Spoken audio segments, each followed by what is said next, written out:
जान सकें, वो हम कोशिश करेंगे।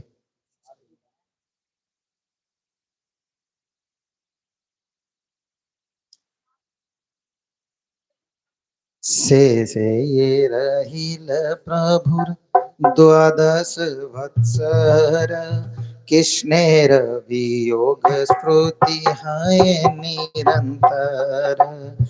से रहिल प्रभु द्वादश वर्ष, 22 12 वर्ष तक प्रभु रहे हैं विरह की लीला में। कृष्ण और श्री राधिकार चेष्टा येन उद्धव दर्शने, श्री राधिका रानी ने जैसे उद्धव के दर्शन किए थे जब प्रभु चले गए थे। पहली बार प्रभु का कोई दूत उनको मिलने आया था। वो जो लीला है, उस लीला के लिए प्रभु की रात्रि दिन प्रभु उसी लीला में रहते हैं और उस लीला में रात्रि दिन उन्माद में रहते हैं। निरंतर है प्रभु विरह उन्माद, भ्रम में चेष्टा सदा प्रलाप में वाद। निरंतर प्रभु को विरह का उन्माद रहता है, भ्रम में चेष्टाएं रहती हैं, भ्रमित रहते हैं। कभी खुद को वृंदावन में अनुभव करते हैं, कभी सोचते हैं कि मैं राधा रानी के भाव में आ जाते हैं और सोचते हैं कि प्रभु का कोई दूत मुझसे मिलने आया है, और प्रलाप में वाद करते हैं, प्रलाप करते रहते हैं निरंतर। रोम कूपे रक्तोद्गम दंत सब हाले, सारे रोम कूपों से उनके मानो खून निकलता हो, रक्त निकलता है और दंत उनके सारे दांत हिल जाते हैं। ऐसा विरह का उन्माद उन्हें चढ़ रहा है। क्षणे अंग क्षीण है क्षणे अंग फूले, क्षण क्षण में उनके अंग जो है क्षीण हो जाते हैं, फूल जाते हैं। कभी कोई अंग ज्यादा फूल जाता है। ऐसा प्रेम का उन्माद उनके ऊपर चढ़ा हुआ है। ऐसी लीला प्रभु की चल रही है। गंभीरा भीतरे नेत्रे नहीं निद्रा लव, गंभीरा के अंदर एक क्षण भी वो निद्रा को नहीं जाते रात में। भित्ते मुख सिरे घसे धत है शब, दीवार पर अपना मुंह घिसते हैं और शत विक्षत उनका मुख हो जाता है, खून निकलता है उनके चेहरे पर। ऐसी उन्माद की लीला गंभीरा में चल रही है। तीन द्वारे कपाट प्रभु यायेन बहिरे, कबू सिंह द्वारे पड़े कभी सिंधु नीरे। गंभीरा के जो कपाट हैं, दरवाजे हैं, वो पूरी तरह से बंद कर दिए जाते थे रात को।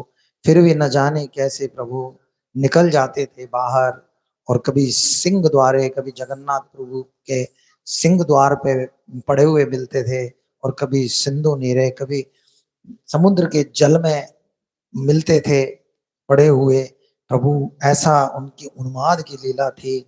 सारे भक्त चकित हो जाते थे कि कैसे पहुंच गए प्रभु। दरवाजे सारे बंद थे तब भी।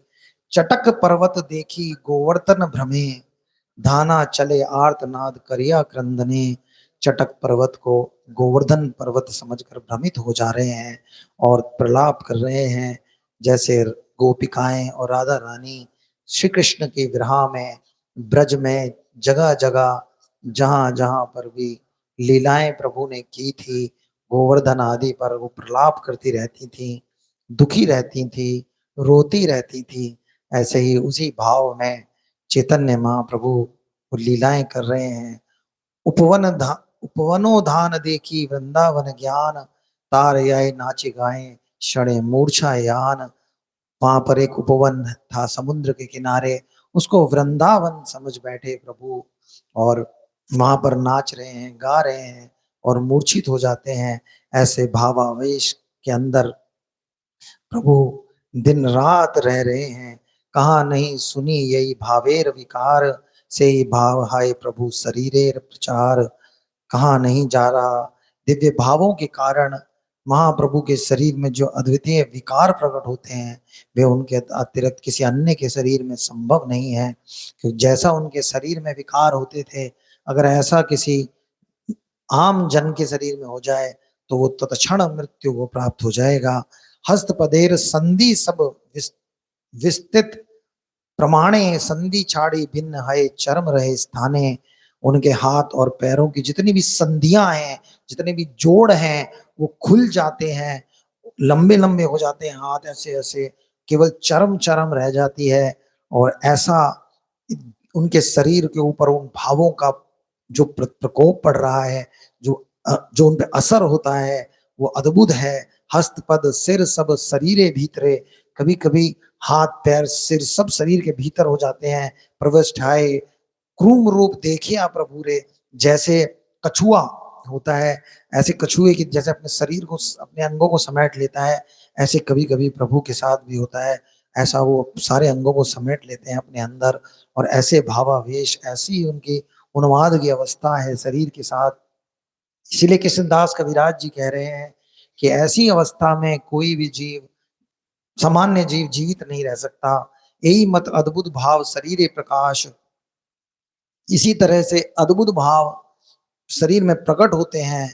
मानते शून्यता वाके हाय हुताश, उनका मन शून्य प्रतीत होता है, उन्हें सारा संसार शून्य प्रतीत होता है।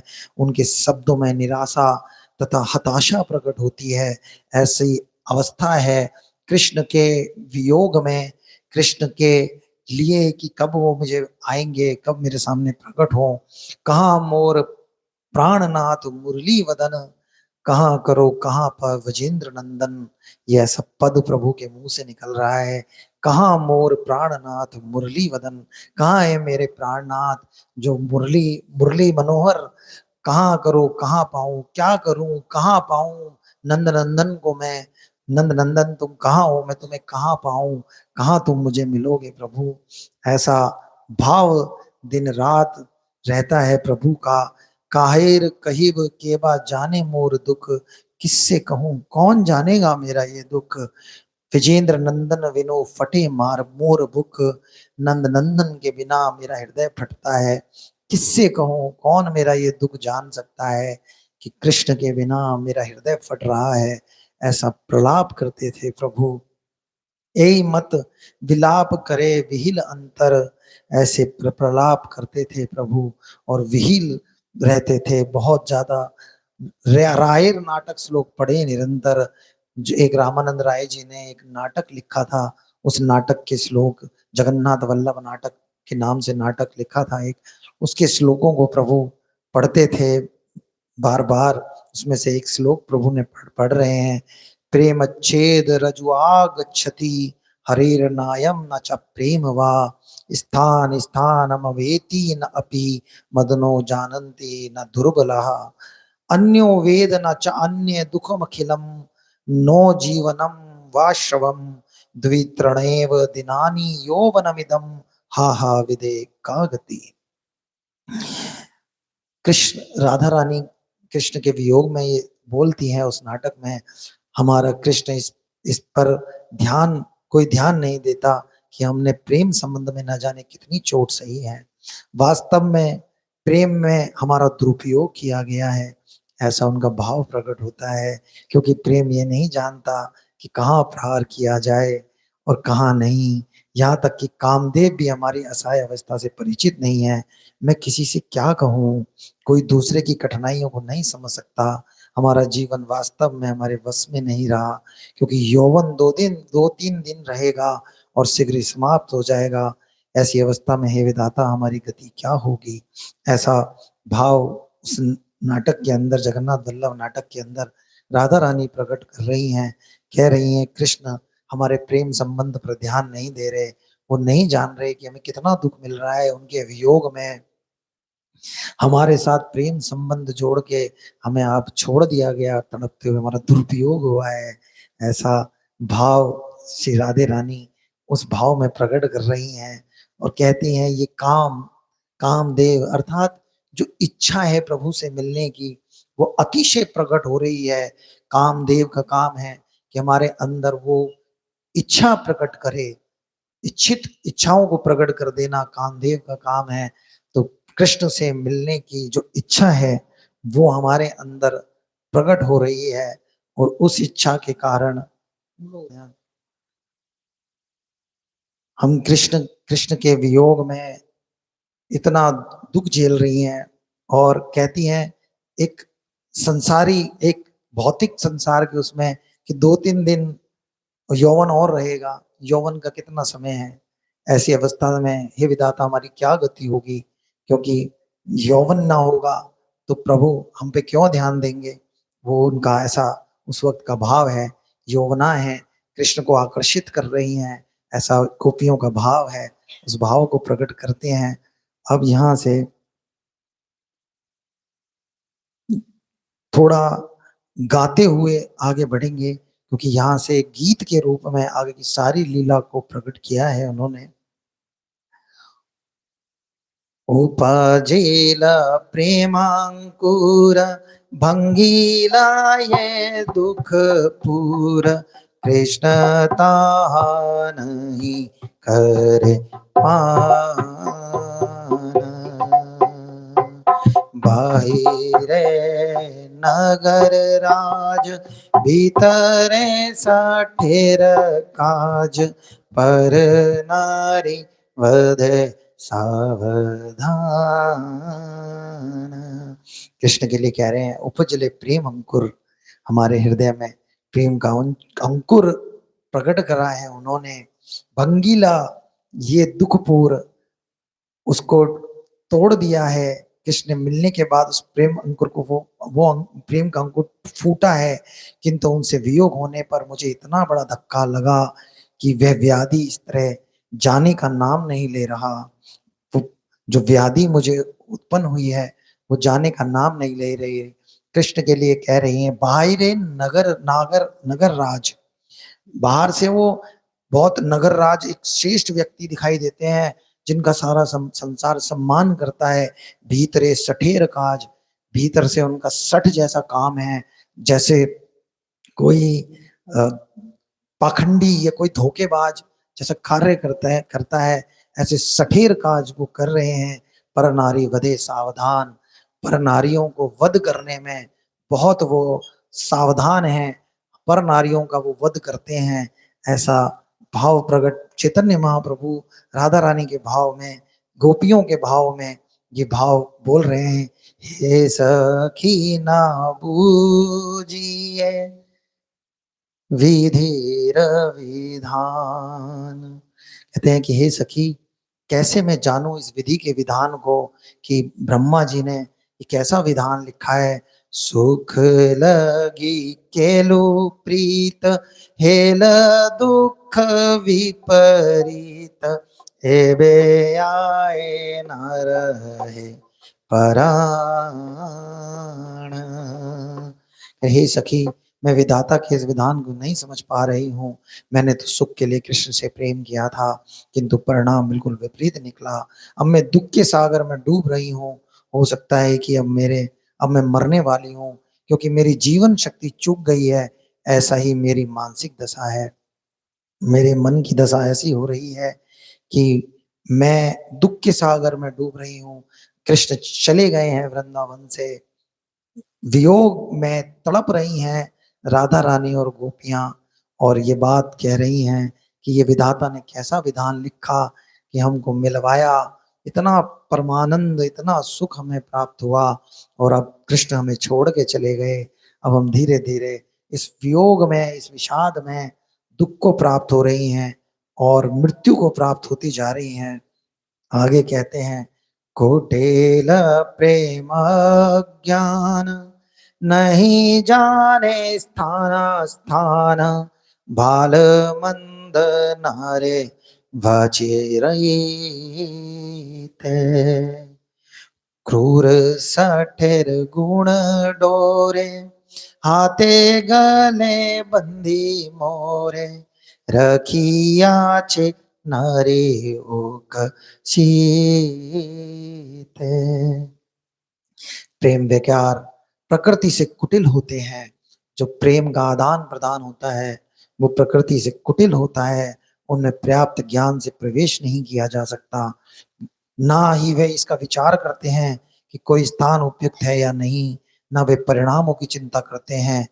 क्रूर कृष्ण ने अपने सद्गुणों की डोरी से, जो अपने सद्गुण हैं जो उनके अंदर, उनकी डोरी से मेरा गला तथा मेरे हाथ बांध दिए हैं, और अब मैं सुख पाने में असमर्थ हूँ।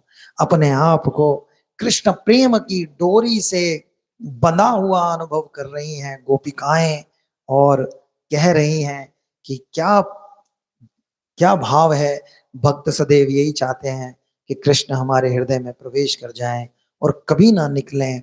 हम हमें ऐसा बांध लें कि हम कभी उनसे ना छूटें।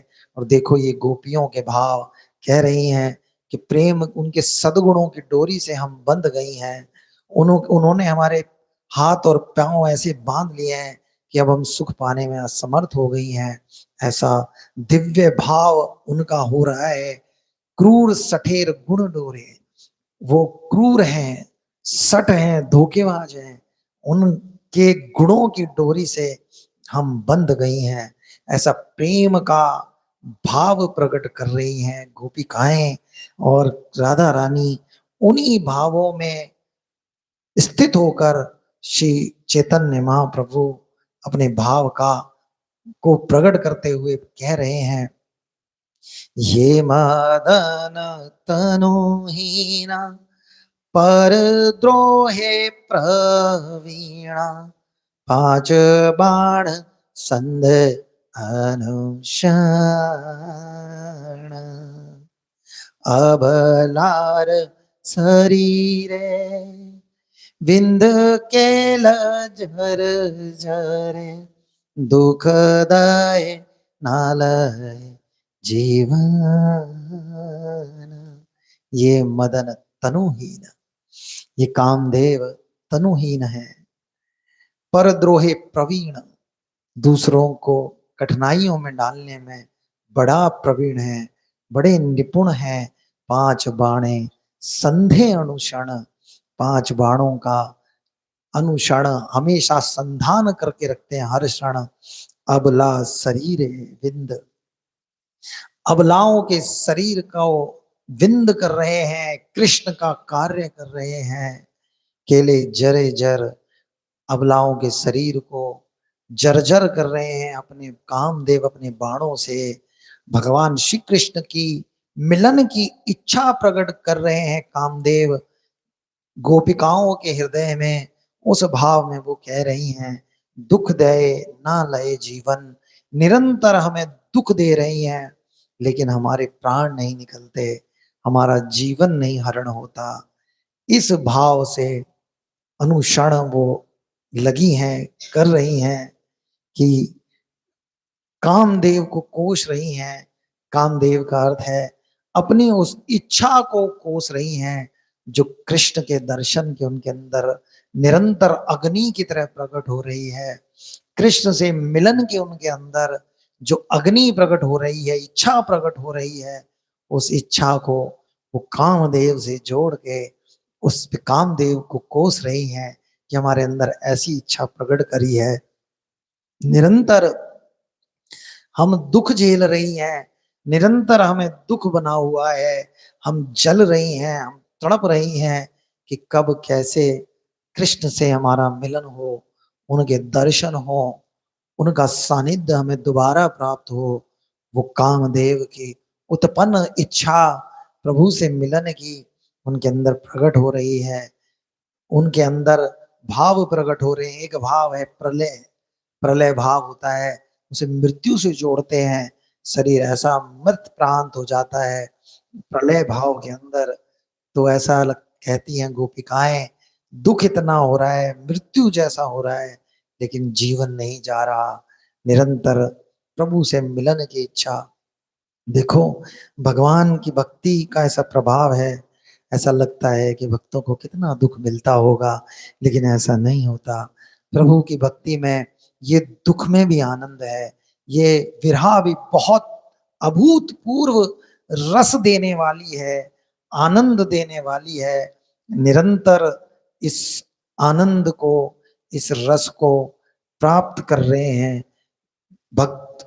चैतन्य महाप्रभु भी इस विरहा का अनुभव कर रहे हैं, लेकिन फिर भी वो दिख रहा है ऐसा कि उनको दुख मिल रहा है, और उस दुख में प्रभु ऐसा आनंद है, ये हम लोग नहीं समझ सकते।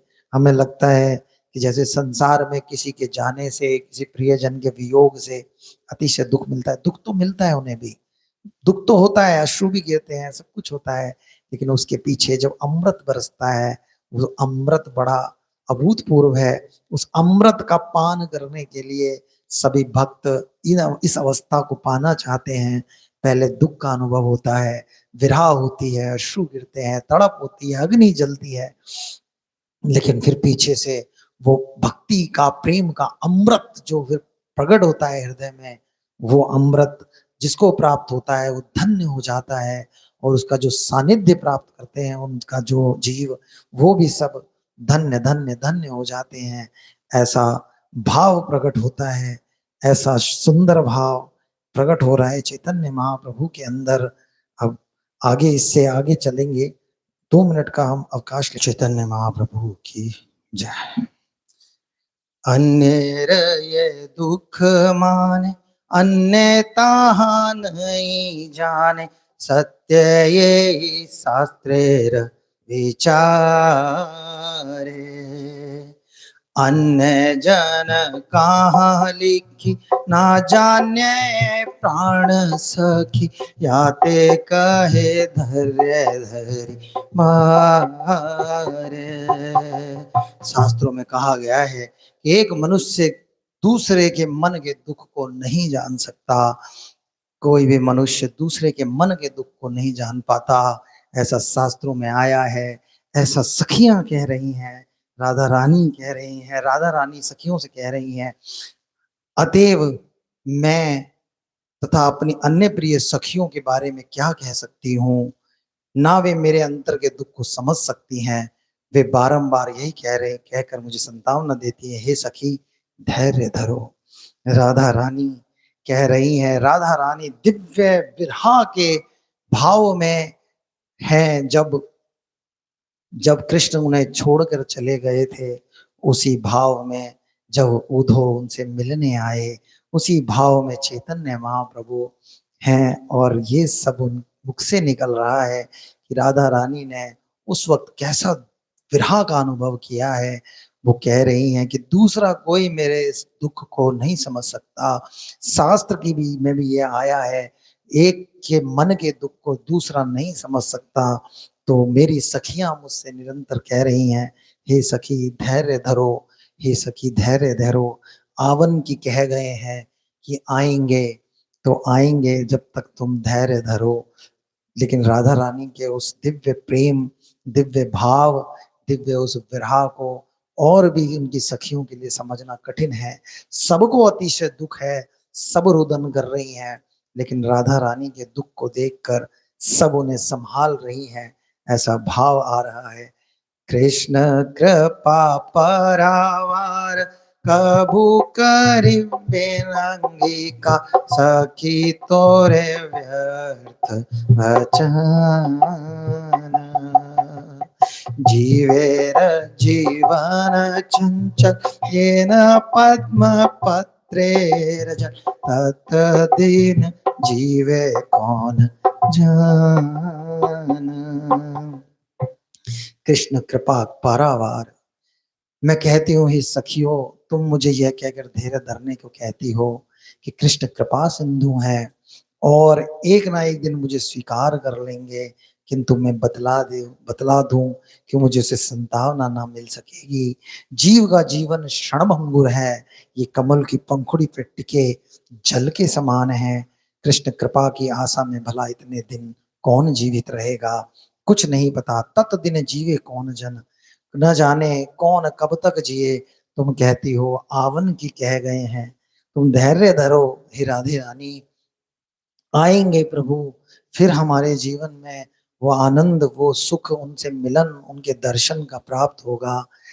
कह रही है राधे, जीवरे जीवन चंचल, तुम्हारे ये व्यर्थ जो है वचन व्यर्थ हैं। जीव का जीवन चंचल है, अनिश्चित है। आज है, कल मृत्यु भी प्राप्त हो सकती है। ये न पद्म पत्रेर जल, जैसे कमल के पत्र पर जल टूटता है जितने क्षण, ऐसे किसी भी क्षण मैं मृत्यु को प्राप्त हो चुकी हूँ। तत दिन जीवे कौन जन, कितने दिन कौन जिएगा, मुझे कोई धैर्य नहीं प्राप्त हो रहा। इस भाव में है। सतवत्सर परे अंत, सतवत्सर पर्यंत पर्यंत जीवेर जीवन अंत हे वाक्य कहना विचारी नारीर जीवन नारीर यौवन धन यार कृष्ण करे मन ये यौवन दिन दुई चारी। अब उसी श्लोक जो अभी श्लोक पढ़ा था उन्होंने जगन्नाथ वल्लभ नाटक का, उसकी व्याख्या करते हुए आ रहे हैं ये आगे। इसीलिए श्लोकों की ज्यादा व्याख्या नहीं करते हम लोग, खुद कृष्णदास कविराज जी अपने शब्दों में कर रहे हैं। तो वो कह रहे हैं 7 वत्सर पर्यंत मनुष्य का जीवन 100 वर्ष का है, जीवे उसके बाद जीवन का अंत हो ही जाता है, यही वाक्य कहीं ना विचारी। ये तुम भी विचार करना। नारी यौवन धन, नारी के यौवन का धन या नारी का जो यौवन है, यारे कृष्ण करे मन, जो कृष्ण के मन को अच्छा लगता है, जो उनको उनके मन को अच्छा लगता है, अपने लिए वो इस बात को सोच रही हैं कि हमारा जो यौवन है, हम किशोरी हैं अभी, और इसलिए कृष्ण ने हमारे को अपनाया, हमारे को प्रेम दिया, हम अपने यौवन से उन्हें कुछ सुख दे पाए। वो तो पुराने भक्त हैं, सब नाना तपस्या करके आए हैं। राधा रानी के तो खैर राधा रानी ये सब बात बोल रही हैं क्योंकि वो मनुष्य की लीला कर रही हैं। उनका कहना है कि प्रभु से तो हमें सुख मिलता ही है, लेकिन जो प्रभु को अच्छा लगता है, हर भक्त चाहता है, जैसे किसी कोई अच्छा भोजन बनाना जानता है तो वो कोशिश करेगा कि मैं अच्छे से अच्छा सुस्वादु स्वादिष्ट भोजन बना के प्रभु को प्रस्तुत करूं, जिसे मेरे प्रभु को अच्छा लगे। भोजन तो सब बना लेते हैं, लेकिन भगवान के सामने जो जितना अच्छा बनाना जानता है उसका उतना मन करेगा कि मैं अच्छे से अच्छा भोजन प्रभु को पवाऊं। ऐसे ही जो गोपिकाएं हैं, वो उस वक्त प्रभु तो उन्हें आनंद दे ही रहे हैं, लेकिन वो कहती हैं कि हमारा यौवन 2-4 दिन का है, इस यौवन से हमारे अगर प्रभु को कुछ सुख प्राप्त हो, प्रभु को अच्छा लगे हमारा ये यौवन, तो ये यौवन 2-4 दिन में का है, ये चला जाएगा। फिर कैसे हम कृष्ण को आनंद दे पाएंगी? वो तो हमें आनंद देते ही हैं, उनसे तो मिलकर सबको आनंद मिलता है, लेकिन कृष्ण को आनंद देने की इच्छा भक्त में होती है। उसके पास जो भी गुणवान वस्तु होगी उसी से वो सुख देने की कोशिश करेगा। जो कुछ भी उसके पास होगा, जिसके पास जैसा भी, जैसे मान लो किसी पे धन ज्यादा होता है तो वो सोचता है कि एक मंदिरों में सेवा दूं, प्रभु के कपड़े बनवाए जाएं अच्छे से अच्छे, उन्हें अच्छे से अच्छे भोग लगाए जाएं। जिसके पास जो वस्तु है, वो बेचारी स्त्रियां हैं, नारियां हैं, अबला हैं, उनको लगता है हमें प्रभु को देने के लिए क्या है, हमारे ये यौवन है जिससे आकर्षित होकर प्रभु हमारे साथ आनंद करते हैं, नृत्य करते हैं। अब एक बड़ा बूढ़ा होगा, वो क्या नृत्य करेगा प्रभु के साथ? उनके घुटने दर्द, कमर दर्द, यौवना है, प्रभु के साथ नृत्य कर लेती हैं, नाचती हैं, आनंद होता है उनको। तो वो कह रही हैं कि 2-4 दिन का हमारा यौवन है, हम कैसे प्रभु को न्यौछावर करेंगी? हमारे पास तो वैसे भी कुछ है नहीं, बेपढ़ी लिखी अपने आप को मान रही हैं उस वक्त गोपिकाएं। वो सोचती हैं कि हम तो वैसे ही जंगल में रहने वाली ग्वालने हैं, हमारे को तो नगर के नागरियों की तरह कुछ आता भी नहीं कि हम कुछ और प्रभु को अर्पण कर पाए, कुछ और दे पाए। जैसे आप देखती थी जो वात्सल्य भाव की गोपिकाएं थी प्रभु के साथ, वो कोशिश करती थी प्रभु उनके घर आए, उनके हाथ का बना हुआ नवनीत पाए, खुद छीके पे रखती थी मक्खन, और रोज रोज इंतजार करती थी सारी गोपिकाएं वात्सल्य भाव वाली कि आज कृष्ण हो सकता है मेरे घर आ जाएं और आके आज मेरा मक्खन पालें, क्योंकि उनको पास उस वक्त वात्सल्य भाव में प्रभु को देखने चाहती है ना कि मेरे पास जो सबसे अच्छा है मैं प्रभु को पवाऊं।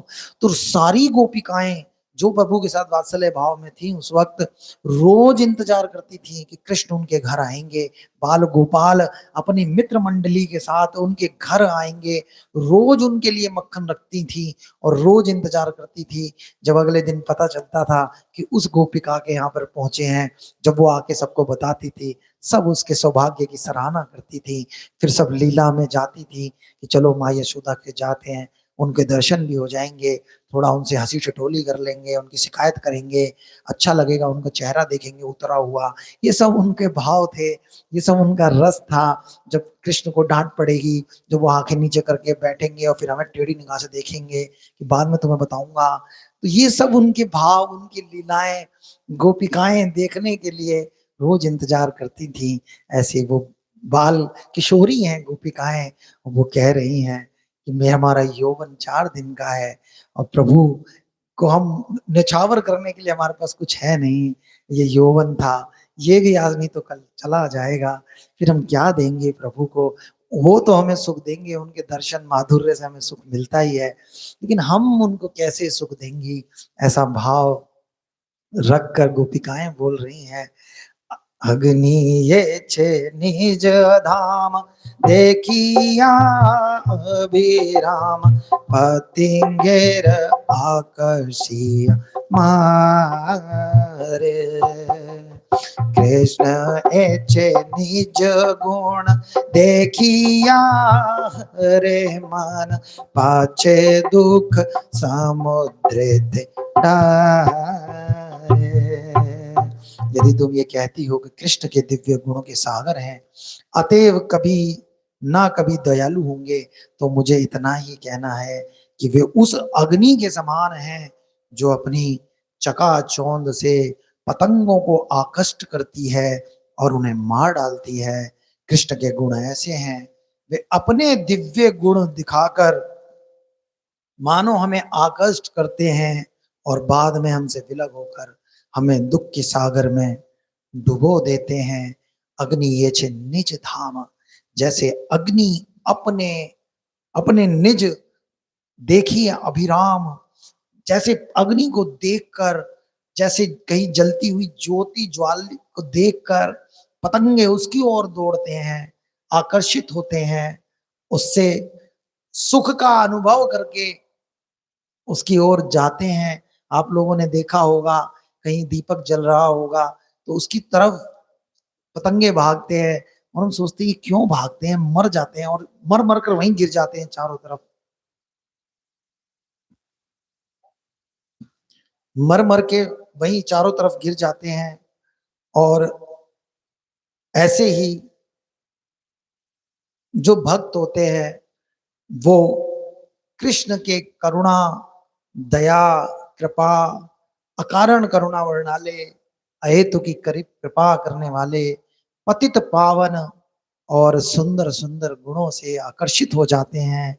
कैसे पतितों को, पापियों को देखते ही नहीं प्रभु चैतन्य महाप्रभु ने वही प्रभु के गुण प्रकट करके दिखाए। उन्होंने देखा ही नहीं कौन पापी है कौन क्या है, बस एक चीज सबको हम बता रहे हैं, चैतन्य महाप्रभु बस एक चीज देखते हैं, समर्पण। अगर जीव ने समर्पण कर दिया तो वो नहीं देखेंगे कि उसने अपने जीवन में कितने पाप किए हैं, वो इतने दयालु हैं। यही बात कृष्ण ने गीता में भी कही है, सर्वधर्मानि परित्यज्य माम एकम शरणम व्रज। तुम मेरे आगे सर्वात्म समर्पण कर दो, हम तुम सर्व पापेभ्यो मोक्षयिष्यामि मा शुचा, मैं तुम्हें सब पापों से मुक्त कर दूंगा।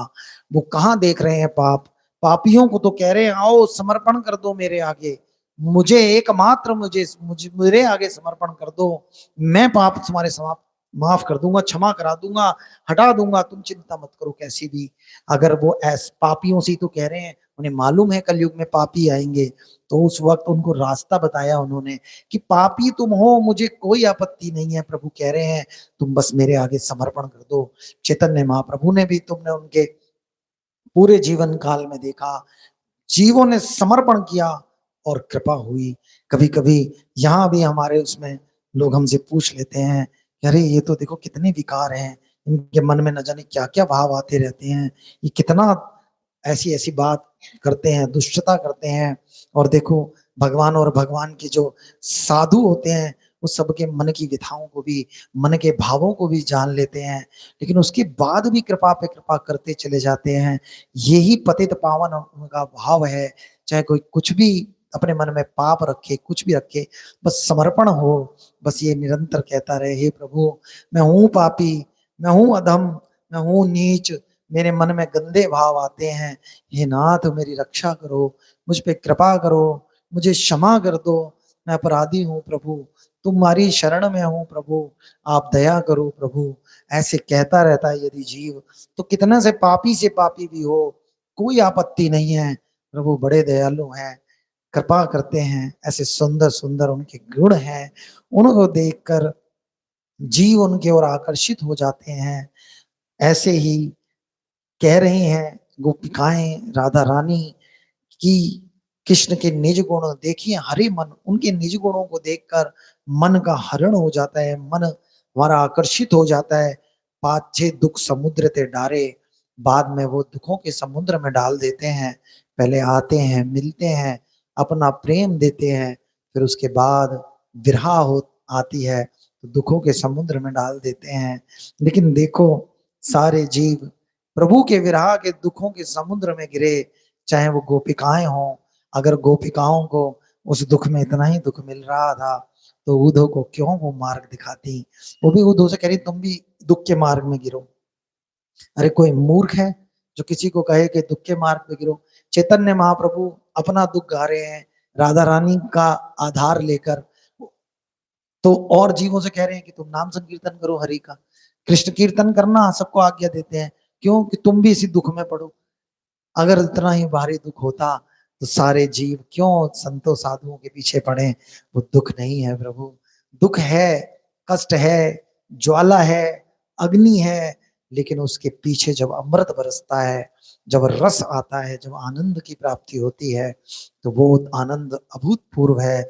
संसार के साथ मन लगाने में और प्रभु से मन लगाने में यही बड़ा अंतर है। संसार हमें दुख देगा तो हम दुख के सागर में डूब जाएंगे। अगर प्रभु से हमें विरह आदि का दुख भी मिला तो भी पलट के हमें आनंद मिलेगा। अगर प्रभु के भक्तों से मिलन होने में हमें सुख मिलता है और अगर उनसे विरह उत्पन्न हुई तो हमें जो दुख मिलता है वो भी पलट के आनंद देता है प्रभु। भगवान का तो रस ही अलग है।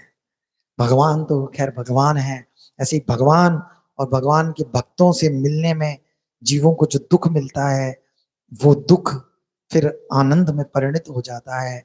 ये अमृत के तौर पर वापस आकर बढ़ता है।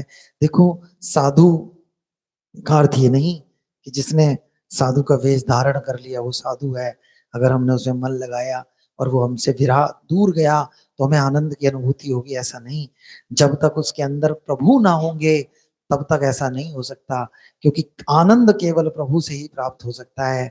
जिस साधु में भी भगवान का अभाव है, जो जिसमें भगवान का तेज है, उसी से जब हमें विरह होगी तो वो भी हमें आनंद दे सकती है। भगवान के आनंद की अनुभूति कर रही हैं ये गोपिकाएं। आगे कहती हैं, एत कविलाप करी विषादे श्री गौर हरि, उघाड़िया दुखेर कपाट,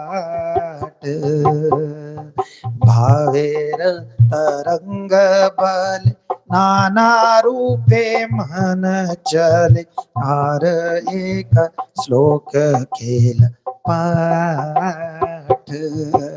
इस प्रकार चैतन्य महाप्रभु विलाप कर रहे हैं, विषाद में है श्री गौर हरि, उघाड़िया दुखेरे कपाट।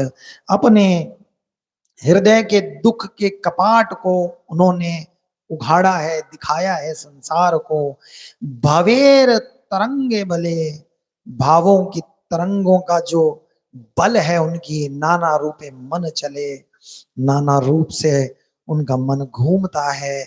और एक श्लोक कैल पाठ, पिछले श्लोक का जो प्रभु ने पढ़ा है उस श्लोक के विषय में उसका अर्थ समझाया है कृष्णदास कविराज जी ने कि चैतन्य महाप्रभु उस श्लोक में क्या कहना चाह रहे हैं। और अब आगे कहेंगे, एक और श्लोक के द्वारा कह रहे हैं, श्री कृष्ण रूपादि निवेवाण वीना, व्यर्थानि में हन्य अखिल इंद्रियाणाम,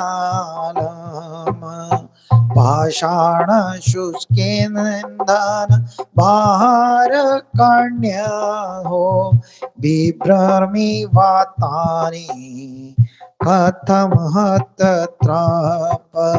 हे सखियों, यदि मैं श्री कृष्ण का दिव्य रूप, गुणों तथा लीलाओं की सेवा नहीं करती, उनकी दिव्य गुण लीलाओं और उनके रूप की भक्ति नहीं करती, तो मेरे सारे दिन तथा मेरी सारी इंद्रियां पूर्णतः व्यर्थ हो जाएंगी। अभी मैं पत्थर तथा सूखी लकड़ी जैसे अपनी इंद्रियों का भार व्यर्थ ढो रही हूं। मैं नहीं जानती कि निर्लज बनकर कब तक ये मैं भार ढोती रहूंगी। चैतन्य महाप्रभु ये भाव प्रकट कर रहे हैं।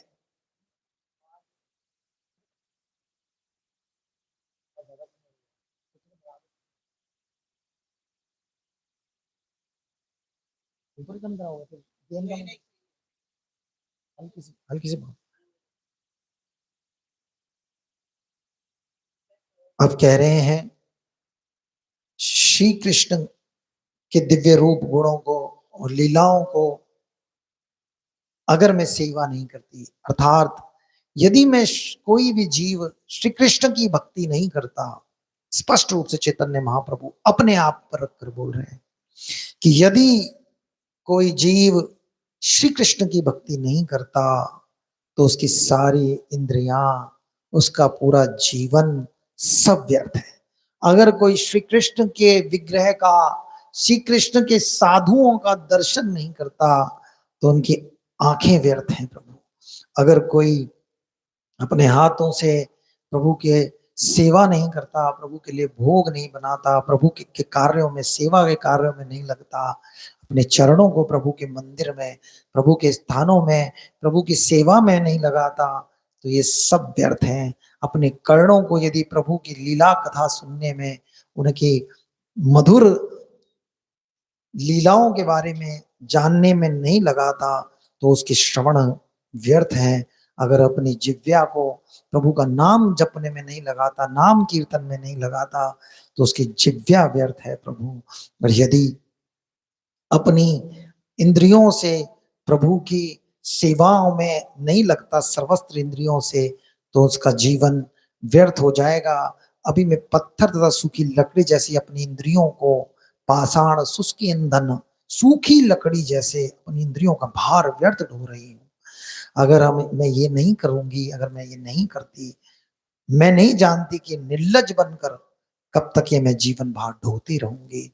वो दुख के है उनका कि प्रभु सामने नहीं, मैं कैसे उनका सेवा करूं, कैसे ये जीवन व्यर्थ हो जाए, हो रहा है। ऐसे ही हम लोगों को भी निरंतर सोचना चाहिए। सचमुच आप किसी को संसार में कितना भी धनवान मान देख लो, कितना भी रूपवान देख लो, कितना भी यश कीर्ति को वो प्राप्त हो, अगर उसके जीवन में श्री कृष्ण की भक्ति नहीं, हरि की भक्ति नहीं, तो उसका जीवन व्यर्थ है प्रभु। आप नहीं जानते 40 50 60 साल जीने के बाद उसके साथ क्या होने वाला है, कौन सी भवाटवी में 84 लाख योनियों में वो जाएगा। आज एक स्त्री इतनी सौंदर्य को प्राप्त है, यश कीर्ति उसकी है, अभिनेत्री है, कल ना जाने सूकरी बन जाए, कुकरी बन जाए, क्या पता प्रभु कौन से ऐसे पाप हो जाए। फिर आज तो उसका सौंदर्य देख के लोग, कल उसने अगर गंदे नालों में अपना मुंह डाला, उसके बाद मुंह पे उसकी गंदगी आएगी, कौन उसकी तरफ दृष्टि डालेगा प्रभु। अगर हरि की भक्ति नहीं जीवन में, तो कौन भरोसा कब कौन सी गति प्राप्त होगी। व्यर्थ है वो रूप, व्यर्थ है वो धन। आज उस धन के अहंकार में न जाने किस किस का अपमान करेगा जीव, किस किस को निकृष्ट नीचा मानेगा, किस पे दहाड़ेगा उस अहंकार में, किस किस का दिल दुखाएगा, किस किस के साथ कैसा कैसा व्यवहार करेगा। और फिर जब उसको एक ऐसा निकृष्ट मच्छर जैसा रूप मिलेगा तो कोई भी उसे मसल देगा, कहाँ है तेरा धन, कहाँ है कीड़े कीड़ा बनेगा कोई मसल देगा, कहाँ है वो अहंकार। सब धरा का धरा रह जाएगा। 84 लाख योनियों में जाने के बाद बड़ा मुश्किल है उस फंद से छूटना प्रभु। जन्म जन्म जन्म बीत जाते हैं इन योनियों में, भटकते भटकते भटकते, निकृष्ट से उत्कृष्ट, उत्कृष्ट से उत्कृष्ट, ऐसे योनियों में जीव घूमता है। एक कथा आती है राजा नरग की। उन्होंने इतना धन, करोड़ों गायों का दान किया, अपने धन के बल पर इतना दान किया उन्होंने, और एक अपराध हुआ। दान पुण्य करते करते भी, इतना कर्म के मार्ग पे चलते चलते भी अपराध हो जाता है। उनसे अपराध हुआ, कितने ही उन्होंने यज्ञ करे, सब कुछ करा, इनसे अपराध बना कि एक ब्राह्मण की गाय उनकी गायों में शामिल हो गई। वो ब्राह्मण दान नहीं लेता था, ऐसे ब्राह्मण की गाय उनकी गायों में शामिल हुई। उन्होंने किसी दूसरे ब्राह्मण को वो गाय दे दी। अब वो दूसरे ब्राह्मण उस गाय को लेके जा रहा है। वो जो ब्राह्मण जो दान नहीं स्वीकार करते थे, उन्होंने उस ब्राह्मण को पकड़ा और कहा, ये मेरी गाय चुरा के लिए जाते हो। ब्राह्मणों का उस वक्त तेज ऐसा था कि उनको किसी ने चोर कह दिया तो उनके लिए बहुत बड़ी बात हो गई। उनको तो लगा कि हमारा सारा जीवन का तप व्यर्थ हो गया, और उन्होंने जाके कहा कि मेरे को ये राजा नृग ने दी है गाय, तुम ऐसे कैसे मुझसे कह रहे हो। तो उस गाय को लेकर वो लोग दोनों राजा नृग के पास गए। राजा नृग घबरा गए कि ये क्या ब्राह्मणों का मुझसे अपराध हो गया। वो जानते हैं कि ब्राह्मण कितने तेजस्वी थे। आज कलयुग में ब्राह्मण उतने तेजस्वी नहीं है प्रभु, द्वापर में तक ब्राह्मण बड़े तेजस्वी थे। अगर ब्राह्मण का अपराध राजा से भी हो गया, राजा थर थर कांपते थे। अब राजा घबराए, उन्होंने अपने मंत्रियों को, सेवकों को बुलाया और कहा कि जाओ, जाकर देखो कि ये कैसे अपराध हुआ, ये गाय किसकी है। ये ब्राह्मण कह रहे हैं मेरी है, दूसरे ब्राह्मण कह रहे हैं मेरी है। तो पता लगाया तो पता चला है कि जो ब्राह्मण दान स्वीकार नहीं करते उन्हीं की गाय है। अब वो उनसे कह रहे हैं, जिस ब्राह्मण को उन्होंने गाय दान दी थी, कि मुझसे इस गाय के बदले में तुम और दूसरी गाय ले लो, लेकिन ये गाय उस ब्राह्मण के लिए दे दो। अब उसको तो चोर कह दिया, उसको तो लग गई चोट। उन्होंने कहा नहीं, मुझे तो यही गाय चाहिए, मैं नहीं लूंगा, नहीं तो, क्योंकि मैं चोरी का इल्जाम लेके कैसे रहूंगा। उन्होंने कहा इसके बदले में मैं तुम्हें 1 लाख गाय दूंगा। नहीं माने। दूसरे ब्राह्मण जो नहीं लेते थे दान, उनसे कहा कि मुझसे 1 लाख गाय ले लो हे ब्राह्मण देव, मुझे अपराध क्षमा करो, ये गाय छोड़ दो। दोनों नहीं माने। वो गाय वहीं छोड़ के दोनों ब्राह्मण चले गए, और श्राप लगा है, दोष लगा है राजा नृग को। इतना करोड़ों गाय, करोड़ों धन, इतने यज्ञ करने के बाद भी बड़ा अपराध लगा राजा नृग को। अगले जन्म में गिरगिट की योनि में प्रकट हुए, गिरगिट की योनि में पहुंच गए हैं। ये काल का दंड था उसको, लेकिन उनके उनके अंदर प्रभु के लिए भाव था। प्रभु को दया आई अपने, उनको लगा इसने, इस भक्त ने दान तो किए लेकिन मुझे पुकारा है। उन्होंने कृष्ण को पुकारा, उनको अपने पुण्य बल से ध्यान रहा, गिरगिट की योनि में भी उन्होंने पुकारा है कृष्ण को। कृष्ण ने द्वारका में एक कुएं में पड़े थे राजा नृग, उनके जो बच्चे थे भगवान श्री कृष्ण के परिवार के, वो एक बार जंगल में घूमने गए तो वहां कुएं में, सूखे कुएं में गिरगिट को पड़ा पाया। उन्होंने बहुत कोशिश की निकालने की, निकाल नहीं पाए, बहुत भारी शरीर था।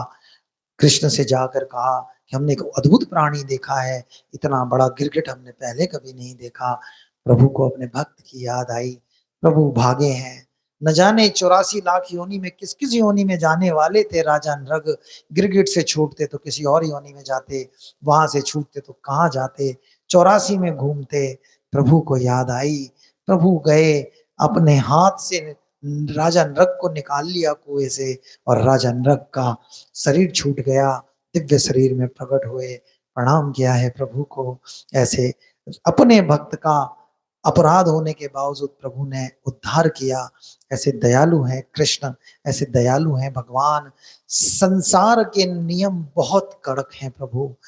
हम कुछ भी कर लें, कुछ भी बन जाएं, कितना भी धर्म कर्म कर लें, जब वो इतने करोड़ों गायों को दान करने वाले राजा, जिनके पास वेदों को जानने वाले हजारों ब्राह्मण होते हैं, जो निरंतर उन्हें एक एक नियम के विषय में बताते हैं, कोई त्रुटि ना हो जाए दान में, धर्म में, वो बताते हैं, तब भी उनसे हो गई अपराध, उनको दंड प्राप्त हुआ।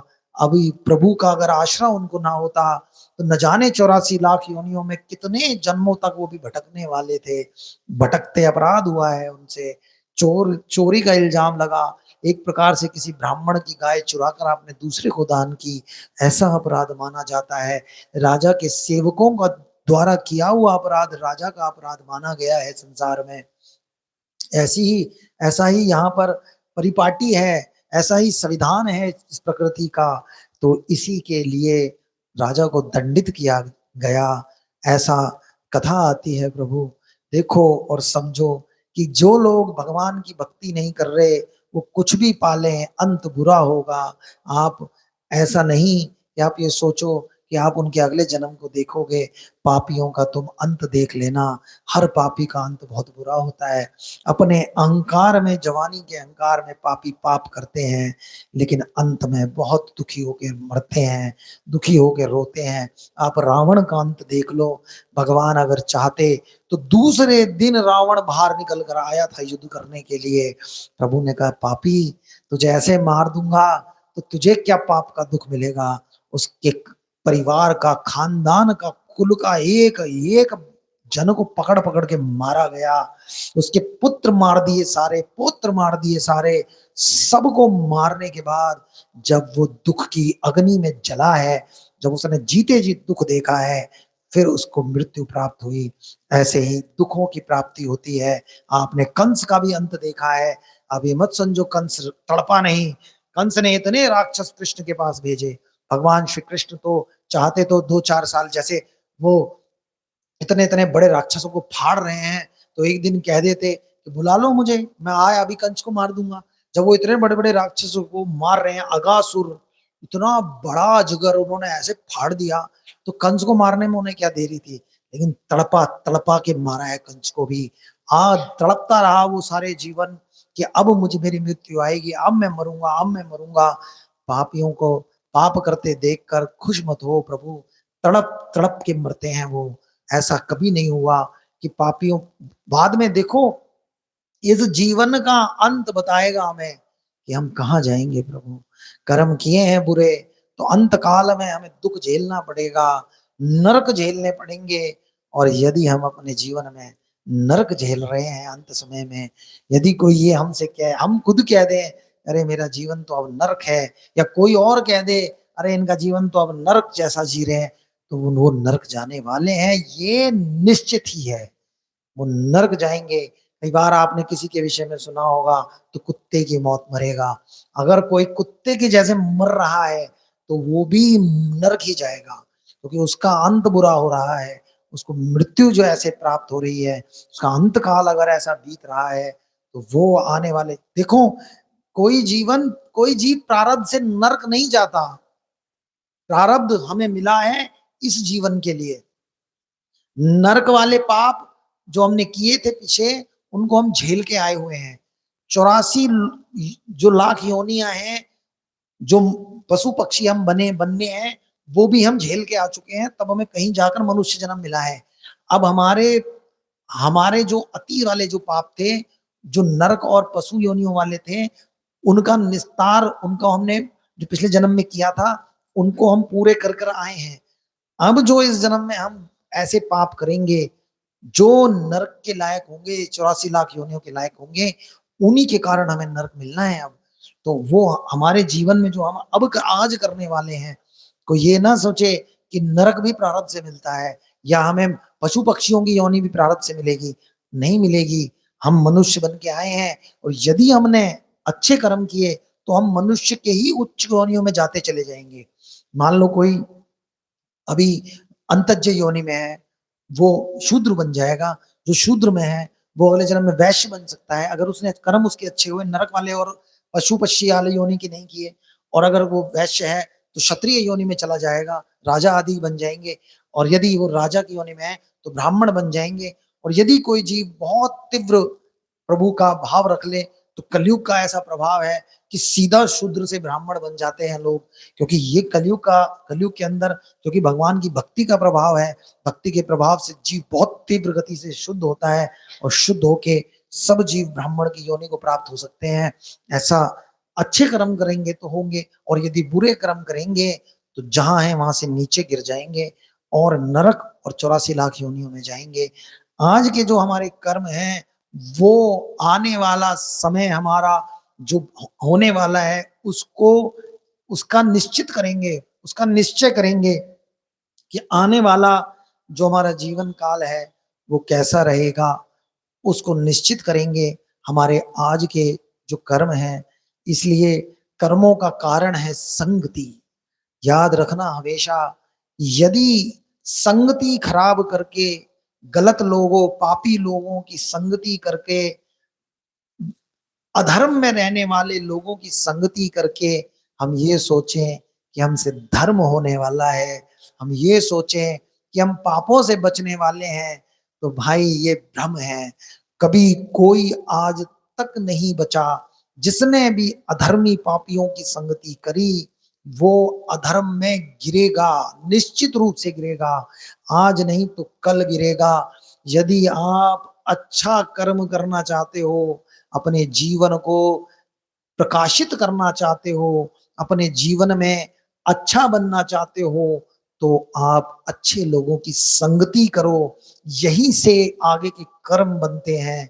सत्संग, इसीलिए सत्संग की महिमा गाई है कि बिनु सत्संग विवेक ना होई। अगर आप सत्संग करोगे तो विवेक प्राप्त होगा, ज्ञान प्राप्त होगा, सत्य असत्य को जानने का विवेक प्राप्त होगा, गलत सही को समझने लगोगे। और कुसंगति करी, पापियों और अधर्मियों की संगति करी, तो उस संगति से हमारे अंदर वो पाप प्रकट होगा, अज्ञान प्रकट होगा। किसी को पाप करते हुए देखो तो ये मत सोचो वो कर रहा है तो मेरे को क्या, ऐसा नहीं है। 5 पापों में चोरी, शराब पीना आदि जो पाप हैं, गुरु पत्नी गमन, ब्रह्म हत्या आदि जो पाप हैं, उन पापों में जो 5वां पाप दिया है उसमें कहा है कि जो इनकी संगति करता है वो भी महापाप का भागी है। इसलिए शास्त्र का उद्घोष है कि कभी भी यदि कोई पापी है तो उसकी संगति मत करो। अगर तुमने संगति करी पापी की तो निश्चित रूप से तुमसे पाप होगा। संगति करने मात्र से पाप होता है भाई, संगति से पाप होता है। इसीलिए साधु संगे की उद्घोष है सर्वत्र। प्रथम भगति संतन कर संगा, संतों की संगति करो, उसी से हमारे अंदर विवेक जागृत होगा, उसी से हम ढल जाएंगे सदमार्ग के लिए। जब भी आप ये सोचो, ये मत कि हम जैसे जी रहे हैं, पापी पाषांडियों की निरंतर संगति कर रहे हैं। अगर भक्ति के मार्ग पे चलना है तो अब तक हम संसार में कह रहे हैं यदि अगर आपको पाप नहीं करना तो आप पापियों की संगति मत करो। अगर आपको पाप करना है तो पापियों की संगति कर लो, पाप निश्चित रूप से होगा। आप सत्संग करोगे तो पाप से छूट जाओगे, धर्म के मार्ग पे चल जाओगे, भागवत धर्म पे चल जाओगे। और यदि भक्ति करनी है तो पापी पाषांडियों की संगति छोड़ दो। पापी पाषांडियों की संगति करने वाले भी लिप्त हो जाते हैं, बुद्धि भ्रष्ट होने में समय नहीं लगता। पाषांडी का अर्थ है जो भगवान को भगवान न माने, जो अन्य देवताओं के बराबर ही सबको समझे, भगवान को भी समझे कि ये भी देवताओं के जैसे ही हैं, वो सब पाषांडी हैं। उन पाषांडियों से यथाशक्ति दूर रहना चाहिए, जितना हो सके उतना दूर रहना चाहिए। पापियों से तो दूर रहना चाहिए, भक्तों को पाषांडियों से भी दूर रहना चाहिए। ये बहुत महत्वपूर्ण है यदि भक्ति के मार्ग पे आगे बढ़ना है तो। और यदि संसार में पाप नहीं करने, अगर कोई ये कहता है कि भाई मैं तो पाप नहीं कर रहा, अगर कोई हम कहें कि आप ऐसे पापी की संगति क्यों कर रहे हो, तो कहे कोई नहीं मैं संगति तो कर रहा हूं। भाई आपने पाप कर लिया, संगति करना ही पाप है, आपने उसको शक्ति दी। कोई अकेला नहीं रह सकता इस संसार में। यदि सारे पुण्यवान लोग पापियों की संगति बंद कर दें, उनको सपोर्ट करना बंद कर दें, तो उसकी हिम्मत ही नहीं वो पाप कर पाएंगे।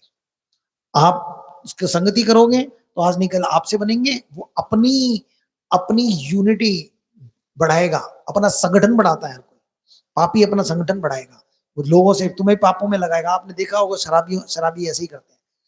किसी शराबी के पास कोई बैठ जाए, आज तो वो बैठा कोल्ड ड्रिंक पी रहा है, कल कहेगा यार मार ले एक पैक। अरे नहीं नहीं, अरे क्या करेगा, ये भी कोई जीना है? यमराज के पास जाओगे क्या? प्रश्न ऐसे ऐसे मनगढ़ंत कहानी कौन से शास्त्र में लिखा है? यमराज ऐसा पूछते हैं कि तुमने जीवन में शराब पी नहीं पी, सिगरेट पी नहीं पी, गुटखा खाया नहीं खाया? कौन पूछता है कि तुमने वैश्यागमन किया नहीं किया? ऐसे पापी पाषांडियों ने इतनी कहानियां बना रखी हैं, कौन से शास्त्र में लिखा है? कहाँ लिखा है ये सब? अपनी तरफ से मनगढ़ंत पाप कराने के लिए पापियों को पाप। अरे पीले कुछ नहीं हो रहा, क्या करेगा, कुछ तो करके देख ले जीवन में, एक से क्या होता है, दो से क्या होता है। ऐसे धीरे धीरे धीरे धीरे पाप में लगा लेते हैं। जुआरियों के पास बैठो, जुआ खेल रहे हो आप, आपको देखता रहेगा, आपकी जेब में पैसा है वो देखेगा, लगा ले एक दाव, आज क्या ही फर्क पड़ रहा है, वो भी लगाएगा, लगाते लगाते जुआरी हो जाएगा। पापी पाप में ले जाता है। आप करो व्यभिचारियों की संगति, व्यभिचारियों की संगति करो।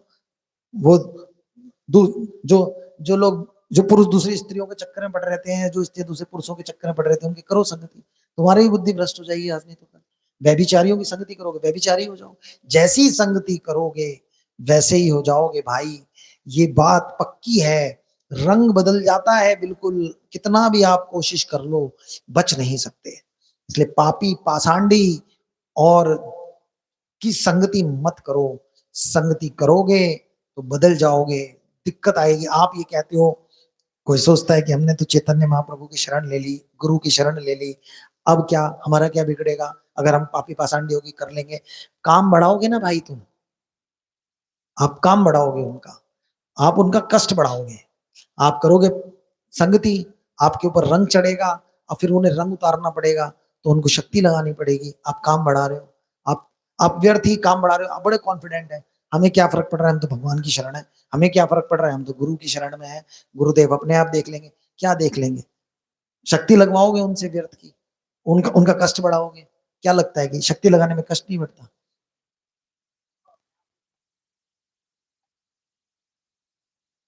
ये ये तो कृपा है ना माँ भगवान की, कि जब जीव भगवान की ओर चलता है तो वो पापी पाषांडियों को उससे दूर करते हैं। लेकिन हम फिर भी मूर्खतावश अगर करें तो फिर हम गलत है ना भाई। तो वो तो कर ही रहे हैं ना कृपा, लेकिन काम बढ़ा रहे हैं हम, कष्ट बढ़ा रहे हैं। देखा जाए तो आप देखो कोई भी काम है, यदि अगर किसी से कहें कि यहाँ पे गड्ढा खोदो और उन्होंने गड्ढा खोद दिया, आपने उसमें मिट्टी भर दी, फिर क्या फिर खोदो? भाई कष्ट ही तो बढ़ा रहे हो आप सामने वाले का।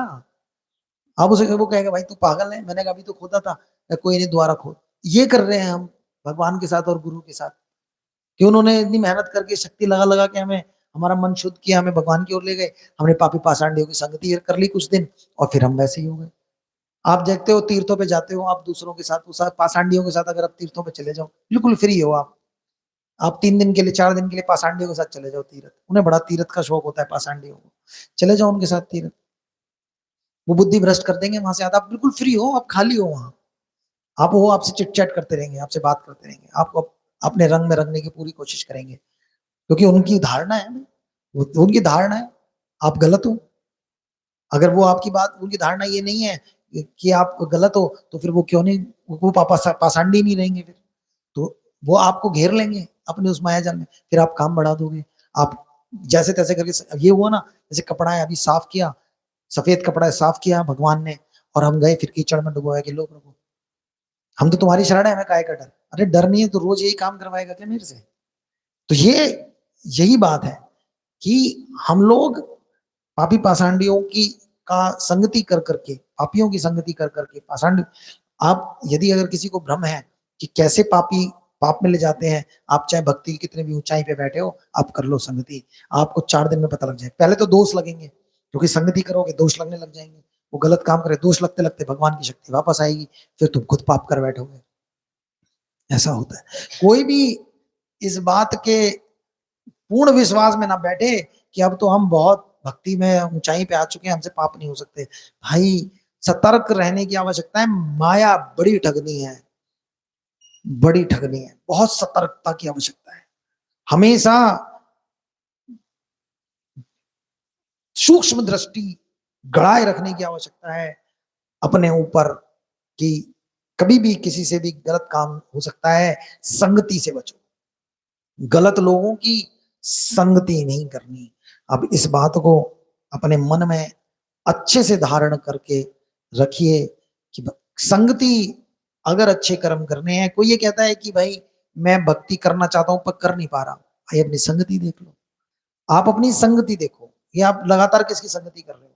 आपको यदि सत्संग में बुलाया जा रहा है, भाई आप सत्संग में आओ, आपके दम पे समय नहीं है, तो आप सत्संग नहीं कर रहे, संगति नहीं कर रहे ना, तो आपकी भक्ति कभी नहीं चलेगी।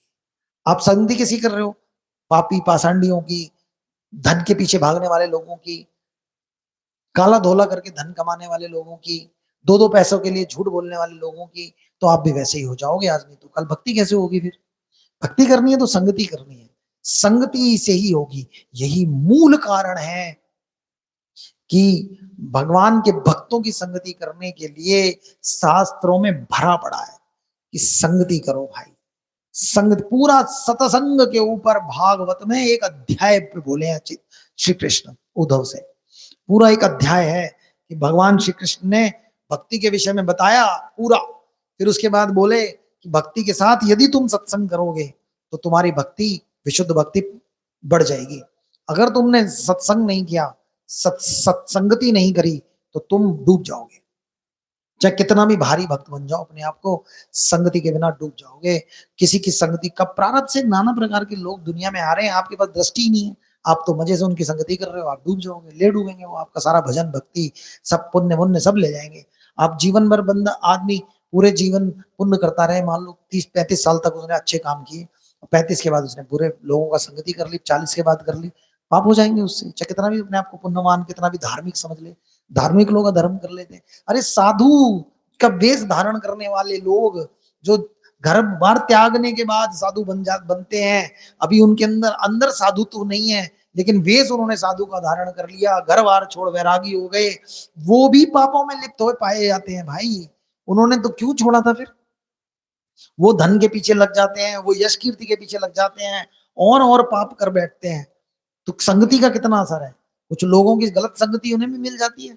संसार में लोग तो सर्वत्र बैठे हैं आपको फंसाने के लिए, आपको कैसे गलत चीजों में डाला जाए, अपना संगठन बढ़ाने के लिए। वो जब लग जा रहे हैं, उन्होंने परिवार छोड़ा, घर छोड़ा, भोग छोड़े, वो फिर भोगी हो जाते हैं, फिर फंस जाते हैं माया में, क्योंकि अभी अंदर साधुत्व नहीं है, केवल केवल शरीर में साधु के कपड़े पहन लिए और जाके चले गए।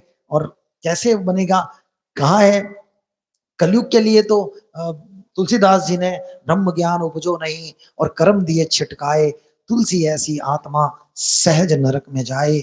जब तक ब्रह्म ज्ञान, जब तक प्रभु के प्रति भाव प्रकट ना हो, जब तक प्रभु से एक संबंध की अनुभूति ना हो भक्ति के मार्ग में, तब तक घर नहीं छोड़ना चाहिए भाई। जब तक, नहीं तो सहज नरक में जाए। सन्यासी हो जाना इतना आसान नहीं है, जब तक भावों की अनुभूति ना होने लगे। आप यूं ही, आपको पता नहीं भगवान क्या है, भाव क्या है, आपको रस भगवान का मिला नहीं, किसी ने समझाया, आप घर छोड़ के चल दिए, आप यूं ही भाग लिए, कैसे बनेगी बात। आपने ना किसी साधु का आश्रय लिया, खुद ही साधु बन जाते हैं लोग ऐसे ही। नकली साधु ने हमें साधु बनाया, वो भी भीख मांगता फिर रहा है, भी भीख मांगते फिर रहे, फिर वहां जाके लग रहे हैं गांजा पी रहे हैं, अधिकतर पीते हैं लोग।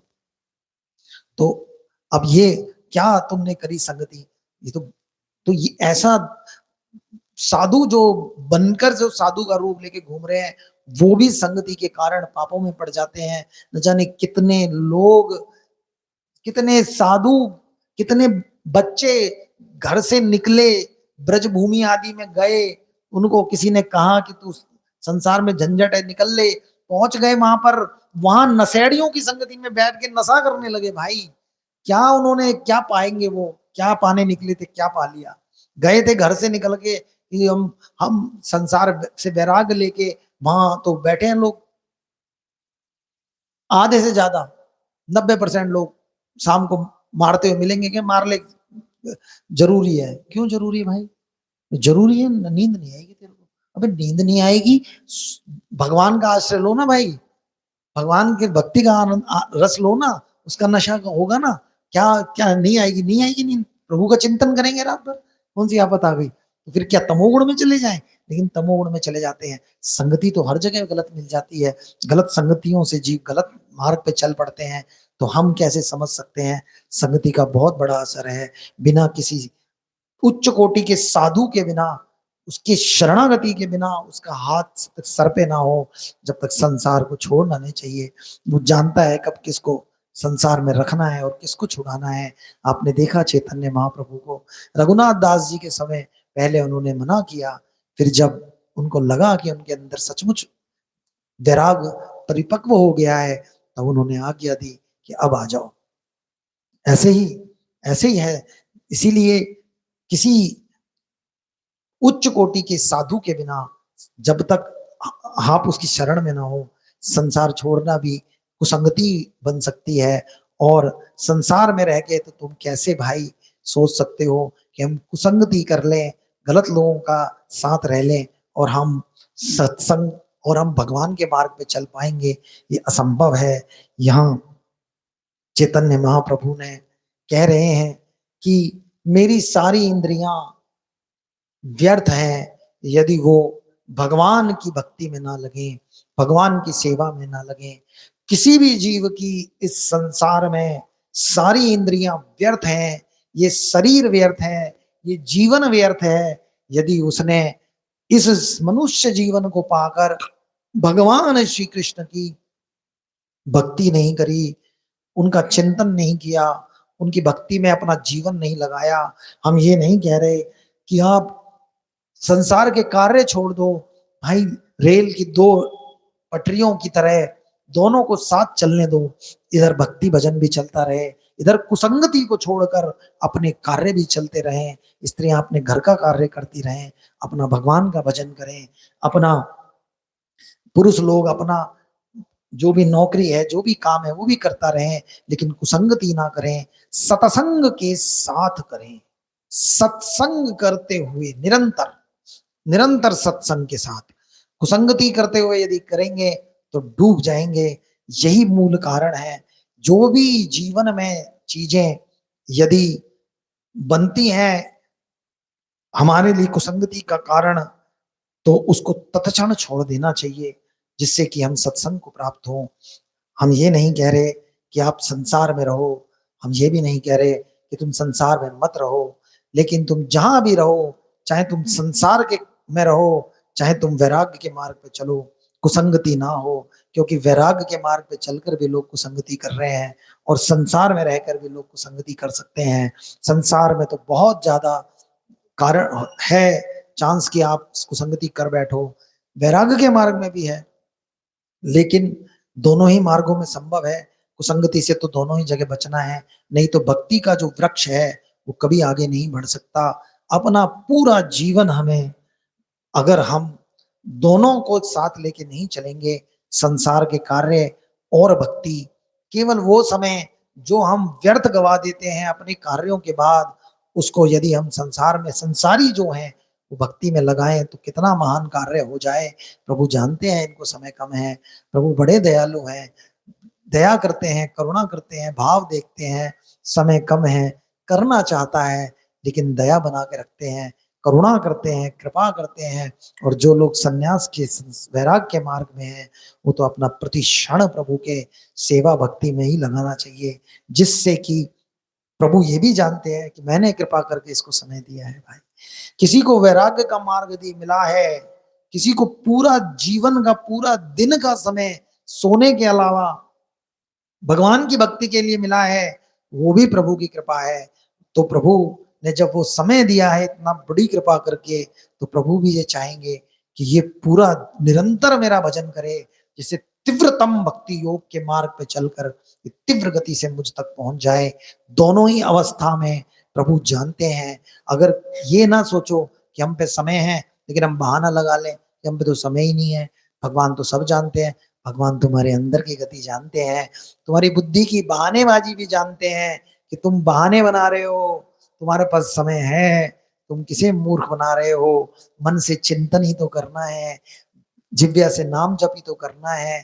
वो तो आप किसी भी कार्य को करते हुए कर सकते हो। काम करते चलो, नाम जपते चलो, प्रभु का स्मरण करते चलो, थोड़ी थोड़ी देर में प्रभु को याद कर लो। एकदम उनका कोई भी विग्रह, कोई भी उनका रूप एकदम याद आए अचानक, हे प्रभु मैं तुम्हें भूल गया, मुझे क्षमा करना प्रभु, मेरी रक्षा करो, ये कार्य करते हुए मैं तुम्हें कभी ना भूलूं। एक पुकार बनी रहे कि हे नाथ, मैं कार्य कर रहा हूं लेकिन मैं तुम्हें ना भूलूं प्रभु। जैसी चेतना आए तुरंत पुकार होनी चाहिए कि हे प्रभु तुम्हें ना भूलूं प्रभु, कृपा करो मेरे प्रभु, कृपा करो। फिर अपना कार्य करो, फिर एकदम चेतना में आओ। बार बार कुछ कुछ मिनटों बाद प्रभु को पुकारो कि हे प्रभु मैं तुम्हें ना भूलूं। क्या कौन रोक रहा है इस कार्य को करने से? कौन इस भक्ति को करने से रोक सकता है? निरंतर हम भगवान का चिंतन कर सकते हैं, भगवान की लीलाओं का चिंतन कर सकते हैं। जैसे इस समय खाली मिला, आंख बंद, प्रभु की लीला का चिंतन हो रहा है, प्रभु का कोई सत्संग सुना है उसी को याद कर रहे हैं, ये सब कहा गया, ऐसे लीला कही गई, प्रभु का कोई रूप अपने सामने रखो हमेशा। जब आपका मन जब भी समय मिले उसको देखो, उसका दर्शन करो। दर्शन करने से आंखों के द्वारा प्रभु चित्त में प्रवेश करते हैं। इसलिए चैतन्य महाप्रभु ने कहा श्रद्धाए श्री मूर्ति सेवन, श्री मूर्ति का श्रद्धा से सेवा करो, भक्ति करो। इसीलिए श्री मूर्ति की सेवा करने के लिए प्रभु ने बोला है कि हम प्रभु के किसी भी विग्रह का दर्शन करते रहे, निरंतर उसका दर्शन करते करते करते करते वो हृदय में आने लगेंगे, दिखने लगेगा। आंखों को लगा दो प्रभु की भक्ति में, सेवा में। इंद्रियों को लगाने से मन धीरे धीरे लगने लगेगा। भक्ति तो मन से होनी है, इंद्रियों का प्रभु इतना नहीं मानते। मान लो आप आंखों से प्रभु की श्री विग्रह का देख रहे हो, दर्शन करते जा रहे हो, निरंतर मन में कुछ और सोचे जा रहे हो। अब कुछ क्षण बाद देखोगे, एकदम आओगे वापस, तो आपको ऐसा लगेगा कि मैं बहुत देर से विग्रह को देख ही नहीं रहा, क्योंकि मन नहीं था, मन तो कहीं और चला गया। मन जहां होता है वही, उसी का लाभ हमें मिलता है। इसलिए यदि हमारा मन इंद्री के साथ होगा, कोई बात नहीं, भटकता है तो भटक जाए, लेकिन बार बार यदि हमने सोच लिया कि हम विग्रह के दर्शन करेंगे, तो बार बार बार बार बार बार बार बार उसे ला ला के बार बार लगाएंगे, तो धीरे धीरे धीरे धीरे प्रभु के स्वरूप में हमारा मन लगेगा। प्रभु का स्वरूप प्रभु की कृपा से हमारे अंतःकरण में, हमारे हृदय में प्रकट होने लगेगा। इससे हमें भावों की प्राप्ति धीरे धीरे होने लगेगी भगवान की और गुरु की कृपा से। ये इसीलिए चैतन्य महाप्रभु ने ये बात कही, अपने लिए रखकर उन्होंने कही कि जीवन व्यर्थ है मेरा, मेरी इंद्रियां व्यर्थ हैं, पाषाण और शुष्क काष्ठ की भांति मेरी इंद्रियों का मैं भार ढो रहा हूं। यदि ये इंद्रियां प्रभु की भक्ति में ना लगी, अगर प्रभु की सेवा में न लगी, ऐसा एक सुंदर भाव प्रकट किया है चैतन्य महाप्रभु ने हम लोगों के लिए, कि हम लोग, हम जीव समझ पाए कि हमारा जीवन कैसे व्यर्थ जा रहा है।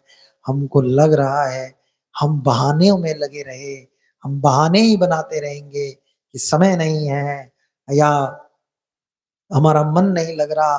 भाई मन नहीं लग रहा, आप देखो आप संगति कितनी कर रहे हो, आप संगति नहीं कर रहे तो कैसे मन लगेगा? जिसकी संगति करोगे उसी के अनुसार मन चलने लगेगा। ये मूल है, कर्म का मूल है संगति। यदि प्रारब्ध से गलत समय आ भी जाएगा, तो भी संगति के प्रभाव से, बुरे कर्मों से हम बच जाएंगे। संगति का बड़ा प्रभाव होता है। यदि हम प्रभु से निरंतर पुकारते रहेंगे कि हे प्रभु रक्षा करो। आपने देखा होगा चैतन्य महाप्रभु की पुकारों में रक्षा के लिए भी कहा जा रहे हैं। वो कह रहे हैं कि कृष्ण केशव कृष्ण केशव कृष्ण केशव रक्ष माम, राम राघव राम राघव राम राघव पाहि माम। रक्षा के लिए कहते हैं कि हे प्रभु पाप ना हो मुझसे, अधर्म में ना जाऊं, मेरी रक्षा करो प्रभु। मेरा मन, मेरा चित्त अधर्म से बसा है, मैंने अनंत जन्मों में अनंत पाप किए प्रभु, मैंने बड़ों का सम्मान नहीं किया प्रभु, मैंने पाप किए, मुझ में नाना प्रकार की पाप की वासनाएं हैं, मेरे से पाप हो रहे हैं प्रभु, मेरी रक्षा करो प्रभु, पापों से बचाना प्रभु। रक्षा की भी हमेशा गुहार लगानी चाहिए। अपने पे विश्वास मत करो भाई, पाप की वासनाएं हैं हमारे अंदर, वो कभी भी प्रबल होकर हमें ठग सकती हैं, हमें हमें पहुंचा सकती हैं पापों की गर्त में। इसलिए प्रभु से निरंतर प्रार्थना करनी चाहिए और कुसंगति से बचना चाहिए। निरंतर कुसंगति से बचकर ही चलना है। किसी भी तरह की कुसंगति से जो प्रभु के भक्त ना हो उनसे ज्यादा मेल मिलाप मत रखो। वो आपको भगवान की भक्ति से हटा देंगे। आप उनके साथ जितना अधिक समय बिताओगे उतना आपका चित्त मलिन हो जाएगा। उसके अंदर नाना प्रकार के भाव उत्पन्न हो जाएंगे। मान लो आप अपने घर में रह रहे हो, आराम से संतोष से जीवन बिता रहे हो, दाल रोटी मिल रही है पा रहे हो, आपके घर में जो व्यवस्था है उनमें रह रहे हो। किसी ऐसे दिखावटी धनवान के घर पहुंच जाओ जो दिखावा करते हैं, वो अपनी अपनी चीजों को आपको दिखाएंगे, आपके अंदर जगाएंगे क्या करते हो, धन धन धन कमाओ, धन के चक्कर में पड़ो और खुद दुखी घूम रहे हैं, खुद परेशान घूम रहे हैं। उनसे पूछो कि तुम बहुत धनवान धन के पीछे घूमते हो ना? कहते हाँ हम बहुत धन के पीछे घूमते हैं, धन ही कमाना जीवन का लक्ष्य है।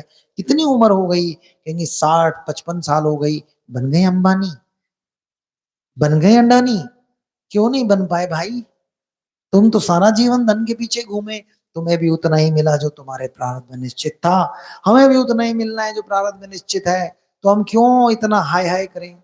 क्यों हम बड़े आराम से अपना जीवन बिताएंगे, अपने कर्म सही से करेंगे, जो मिलना है जैसे मिलना है करेंगे, प्रमाद आलस्य अपने कर्मों में नहीं करेंगे। अपना कर्म करते हुए प्रभु का भजन करते हुए चलते रहेंगे। जरा जरा सा धन किसी को मिल जाता है प्रारब्ध से, बड़ा घूमता है, दुनिया के आगे सेखियां बखारता है, देखो हमारे जैसा कोई नहीं, हमने ऐसा एक मकान 2 दुकान ये सब बना ली, एक आध फैक्ट्री, हमने पूरा जीवन अपना लगा के ऐसा बनाया है। उनसे पूछो यार तुम भागे जिसके पीछे थे, उसमें तुमसे कितने श्रेष्ठ लोग हैं, तुम उन तक क्यों नहीं पहुंच पाए?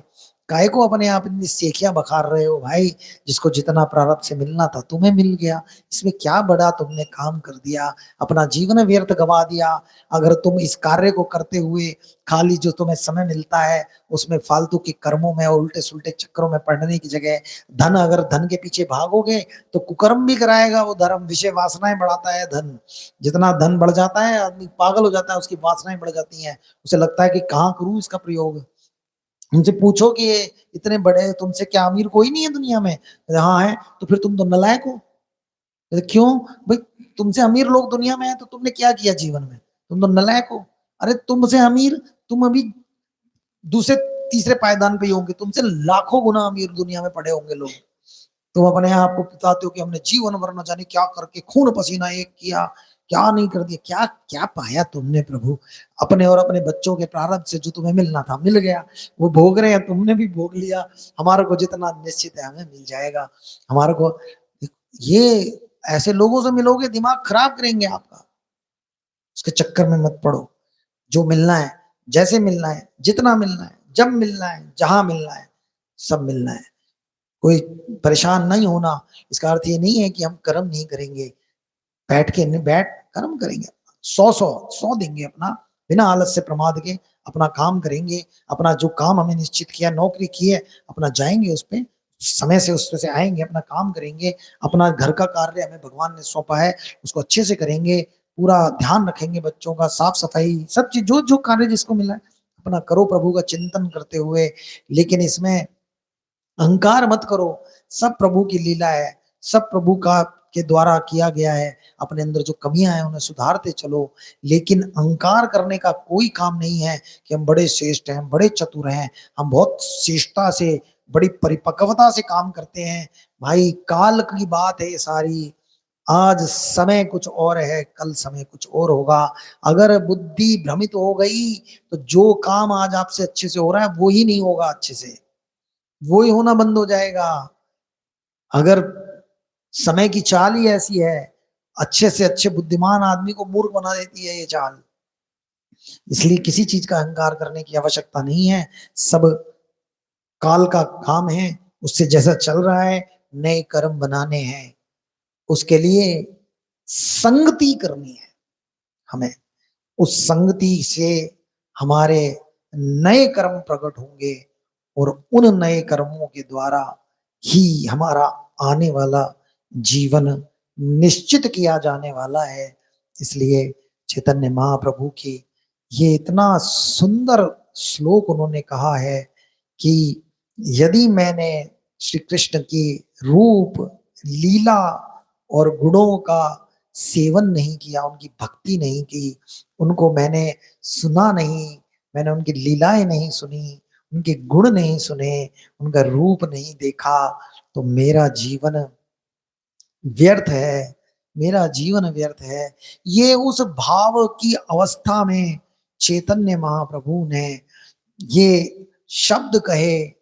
ये उनका एक एक शब्द अनमोल है प्रभु, वो हम सब जीवों के लिए कह रहे हैं, अपने ऊपर रख रख कर चीजें बोल रहे हैं, हमें बता रहे हैं कि देखो वो चैतन्य महाप्रभु जिनके शिष्य महापुरुष थे, वो तो उनकी कोटि ही अलग है। वो कह रहे हैं यदि मैंने कृष्ण की लीला रूप गुण का सेवन नहीं किया, श्री कृष्ण रूपादि निवेशनम बिना, उनके सेवा के बिना, उनके उनको सीख उनमें रमने के बिना जो मेरा जीवन व्यर्थ हो रहा है, वो जो मेरी सारी अखिल इंद्रियाणाम, मेरी जो इतनी सारी इंद्रियां हैं, पाषाण शुष्क ईंधन भारण्य हो, वो पाषाण पत्थर की तरह और शुष्क काठ की तरह मैं इनका भार ढो रहा हूं। ऐसा विभ्रम बतानी कथम हत प्रभा, मैं नहीं जनता जानता कि मैं निर्लज बनकर कब तक ये भार ढोता रहूंगा। ऐसा सुंदर भाव चैतन्य महाप्रभु का है। हम लोगों के लिए हम समझें, हम थोड़ी सी भक्ति करके, थोड़ा सा भजन करके, थोड़ा सा करके बड़ा समझते हैं कि हमने बड़ा भारी बहुत कुछ कर लिया है, अब तो हम बड़े, हमें अब थोड़ा सा अवकाश मिलना चाहिए। इतना निरंतर कैसे सोचते हैं ना, हम मूर्ख हैं, हम समझ नहीं पा रहे कि जरा सा भी ढील दी ना इस मन को तो ये कहाँ ले डूबेगा। अगर किसी को इस बात पे विश्वास नहीं है तो जरा ढील दे लो, हमसे कह दो कि हमें बहुत ज्यादा भक्ति करा रहे हो आप, अब जरा हमें छोड़ दो, ढील दे दो हमारे साथ, तो देखो क्या होगा। देखो कैसे तुम्हारे को घुमा के कहाँ ले जाएगा मन। माया इतनी प्रबल है प्रभु, इतनी प्रबल है। यदि भगवान और गुरु तत्व हमारे मन की डोरी को खींच के ना रखें, ढीला छोड़ दें, गया, वो अपनी शक्ति लगा के बैठी है पीछे से, वो खींचे चली जाती है एकदम, जैसे गज को ग्रह ने खींचे चला गया ना पानी में, एक बार उसका पांव आ गया मुख में तो ऐसे खींचती चली जाती है।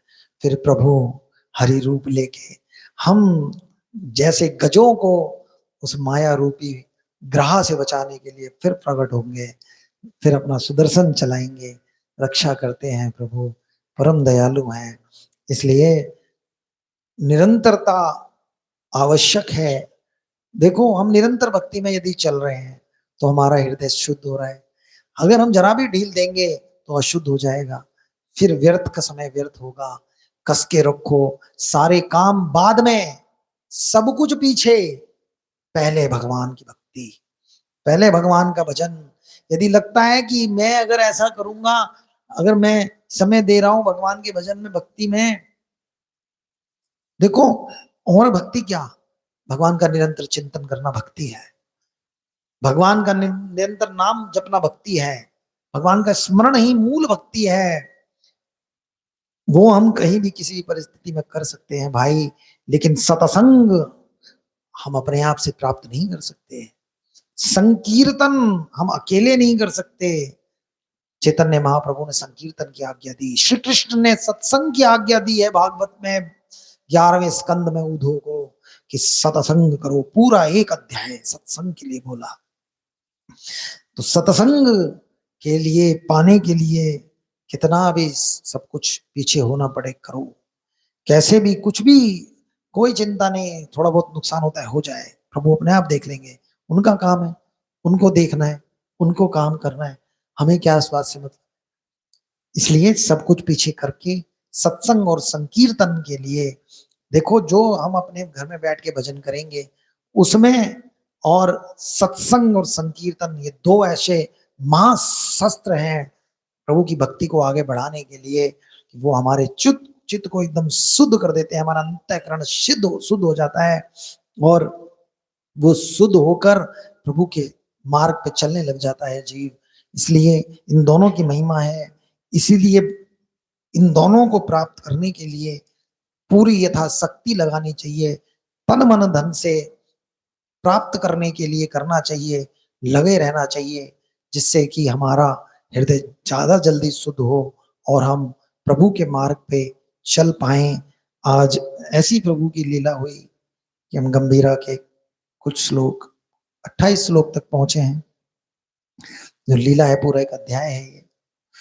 कल इससे आगे की कथा हम लोग गाएंगे। अद्भुत ये अध्याय है। जिसको भी ये अध्याय सुनने को मिल रहा है उन्हें चैतन्य महाप्रभु के भाव सुनने को मिलेंगे।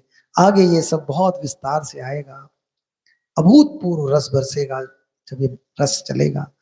अभी बहुत थोड़ा संक्षेप में कह रहे हैं कृष्णदास कविराज जी, हम लोग संक्षेप समझ लें। हमारा भी सौभाग्य है कि इस ग्रंथ में उन्होंने ये संक्षेप में दिया, थोड़ा सा रस अभी प्राप्त हो जाएगा, बाकी भर भर के आगे हमें मिलेगा। अंत्य लीला में ये सब रस चैतन्य महाप्रभु का, उनके भाव मिलने वाले हैं। प्रभु की प्रेरणा रही होगी कि उन्होंने कृष्णदास कविराज जी कैसी प्रेरणा करी कि तेरी मृत्यु ना हो जाए, जल्दी से भगवान के महाप्रभु जी के इसको संक्षेप में लिख दो, जिससे कि इस ग्रंथ का रस और बढ़ जाए, कि हम थोड़ा सा ट्रेलर तो पालें कि आगे क्या आने वाला है। ये ट्रेलर है, ये वो आज की भाषा में ट्रेलर हमें मिल रहा है इस अध्याय से कि शेष लीला में, अंत्य लीला में हमें क्या मिलने वाला है, कौन से भाव, कौन सा रस हमें प्राप्त होगा, कौन से प्रभु के अभूतपूर्व रस की भाव की हमें प्राप्ति होने वाली है। आज यहाँ हम संपूर्ण करेंगे। हम अब थोड़ा सा 7 बजे संकीर्तन करते हैं, आज आगे निकल गए, कोई नहीं।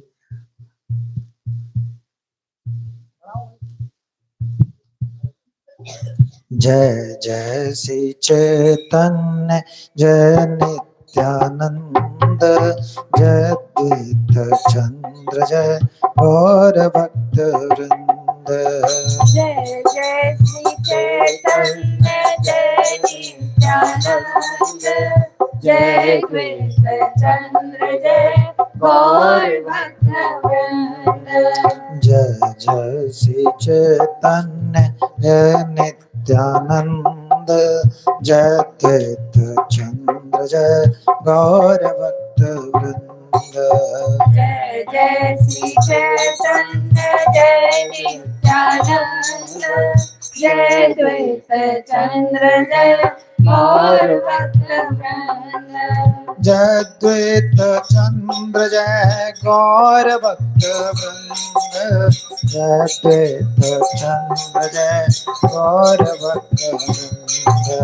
जय द्वैत चंद्र जय गौर भक्त वृंद, जय द्वैत चंद्र जय गौर भक्त वृंद। जय जय श्री चैतन्य जय नित्यानंद, जय द्वैत चंद्र जय गौर भक्त वृंद। जय जय श्री चैतन्य जय नित्यानंद, जय द्वैत चंद्र जय गौर भक्त वृंद। जय द्वैत चंद्र जय गौर भक्त वृंद, जय द्वैत चंद्र जय गौर भक्त वृंद। जय द्वैत चंद्र जय गौर भक्त वृंद, जय द्वैत चंद्र जय गौर भक्त वृंद। जय द्वैत चंद्र जय गौर भक्त वृंद, जय द्वैत चंद्र जय गौर भक्त वृंद। जय द्वैत चंद्र जय गौर भक्त वृंद, जय द्वैत चंद्र जय गौर भक्त वृंद। जय जय श्री चैतन्य जय नित्यानंद, जय द्वैत चंद्र जय गौर भक्त वृंद। जय जय श्री चैतन्य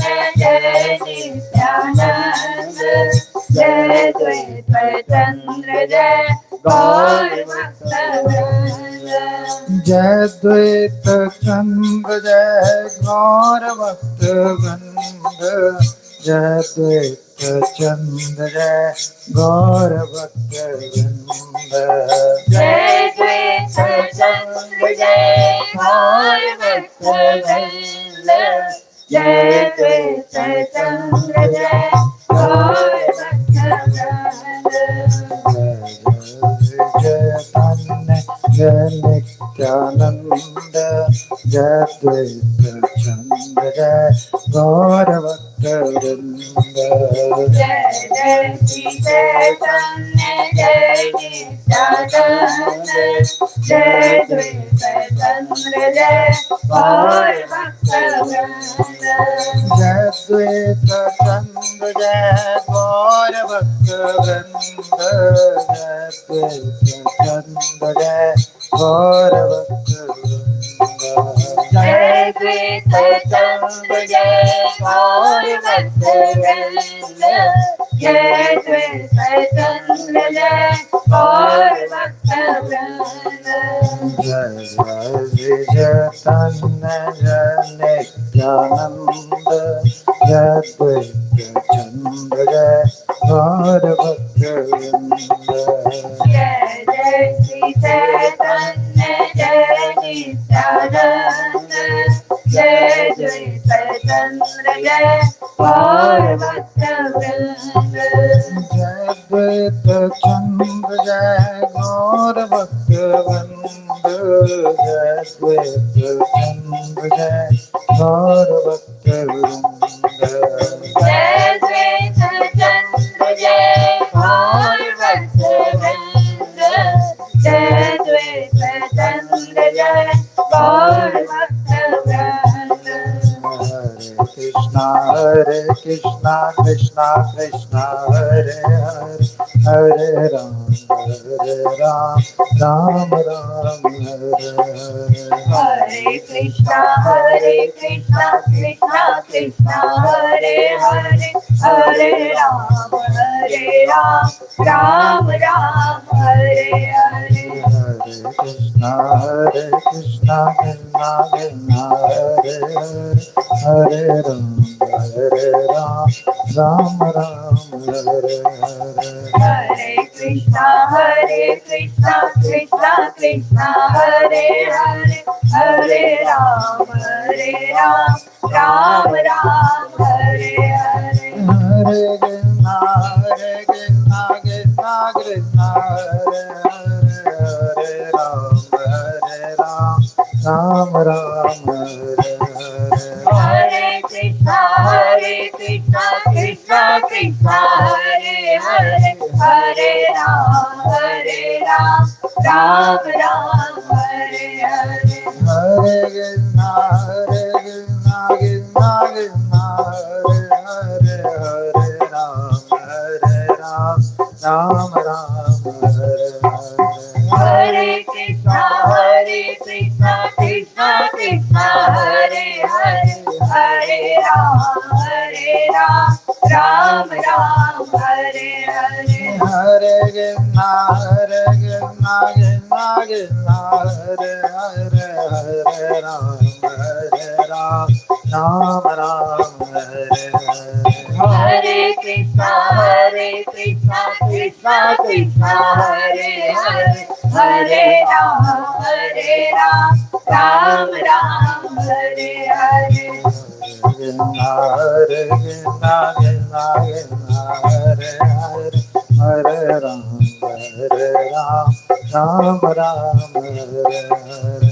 हरे कृष्णा कृष्णा कृष्णा हरे हरे, हरे राम राम राम हरे हरे। हरे Krishna Krishna Krishna Krishna Hare Hare Hare Ram Ram Ram Hare Hare Hare Krishna Krishna Krishna Hare Hare Hare Ram Ram Ram Hare Hare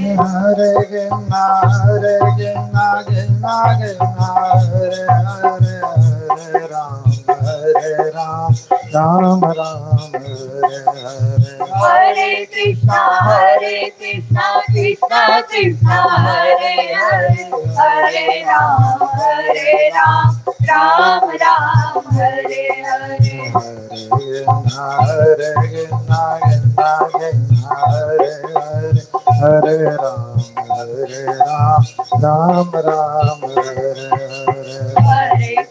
Hare Krishna Krishna Krishna Hare Hare Hare Ram Ram Hare Hare Hare Krishna Hare Hare Ram Ram Hare Hare Hare Krishna Krishna Krishna Hare Hare Hare Ram Ram Hare Hare Hare Ram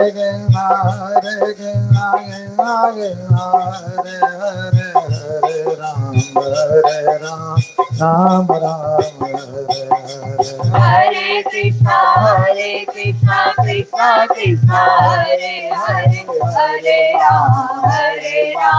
Ram Ram Hare Hare Hare Krishna Krishna Krishna Hare Hare Hare Ram Ram Ram Hare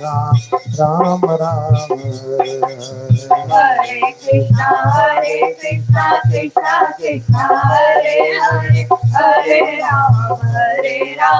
Ram Ram Hare Hare Hare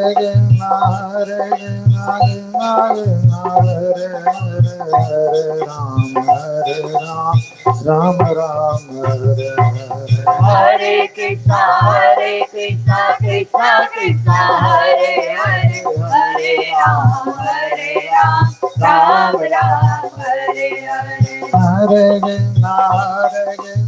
Krishna Krishna Hare Hare Ram Ram Ram Hare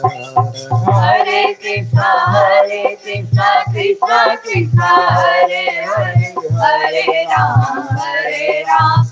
Ram Hare Hare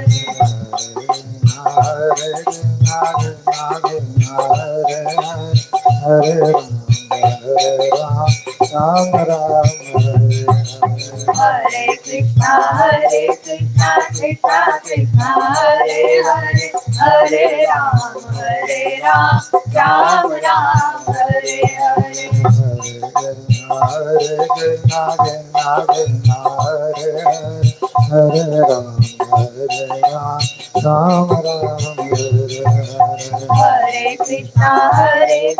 Hare Krishna Krishna Krishna Hare Hare Hare Ram Ram Hare Hare Hare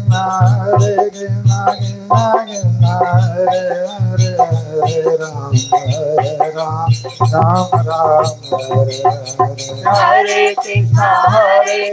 Hare Krishna Krishna Krishna Hare Hare Hare Ram Ram Hare Hare Hare Ram Ram Hare Krishna Krishna Krishna Hare Hare Hare Ram Ram Hare Hare Hare Krishna Krishna Krishna Hare Ram Ram Hare Hare Hare Krishna Krishna Krishna Hare Hare Hare Ram Ram Hare Hare Hare Krishna Krishna Krishna Hare Ram Ram Hare Hare Ram Ram Hare Hare Hare Krishna Krishna Krishna Hare Hare Hare Ram Ram Ram Hare Hare Krishna Krishna Krishna Hare Hare Hare Ram Ram Hare Hare Hare Krishna Krishna Krishna Hare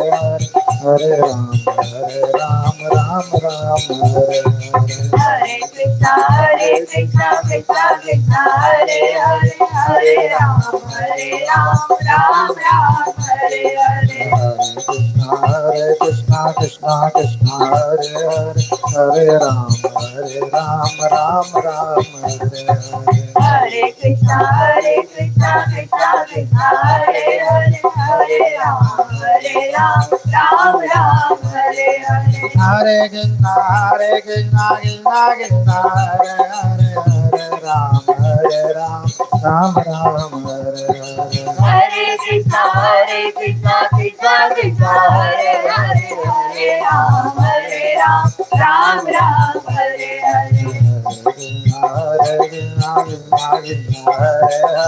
Hare Ram Ram Hare Hare Hare Krishna Krishna Hare Hare Hare Ram Ram Hare Hare Hare Ram Ram Hare Hare Hare Krishna Krishna Hare Hare Hare Ram Ram Hare Hare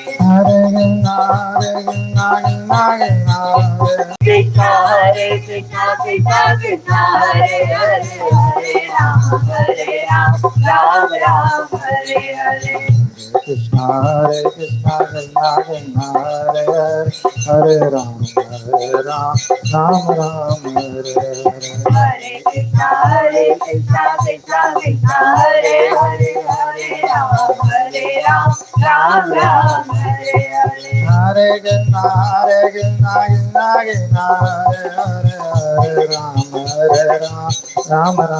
Hare Hare Hare Krishna Krishna Hare Hare Hare Ram Ram Hare Hare Krishna Krishna Hare Hare Ram Ram Hare Hare Hare Krishna Krishna Hare Hare Hare Ram Ram Hare Hare Hare Krishna हरे राम राम हरे हरे हरे कृष्णा कृष्णा हरे हरे हरे राम राम हरे हरे हरे कृष्णा कृष्णा हरे हरे राम राम हरे हरे हरे कृष्णा कृष्णा हरे हरे हरे राम राम हरे हरे हरे कृष्णा हरे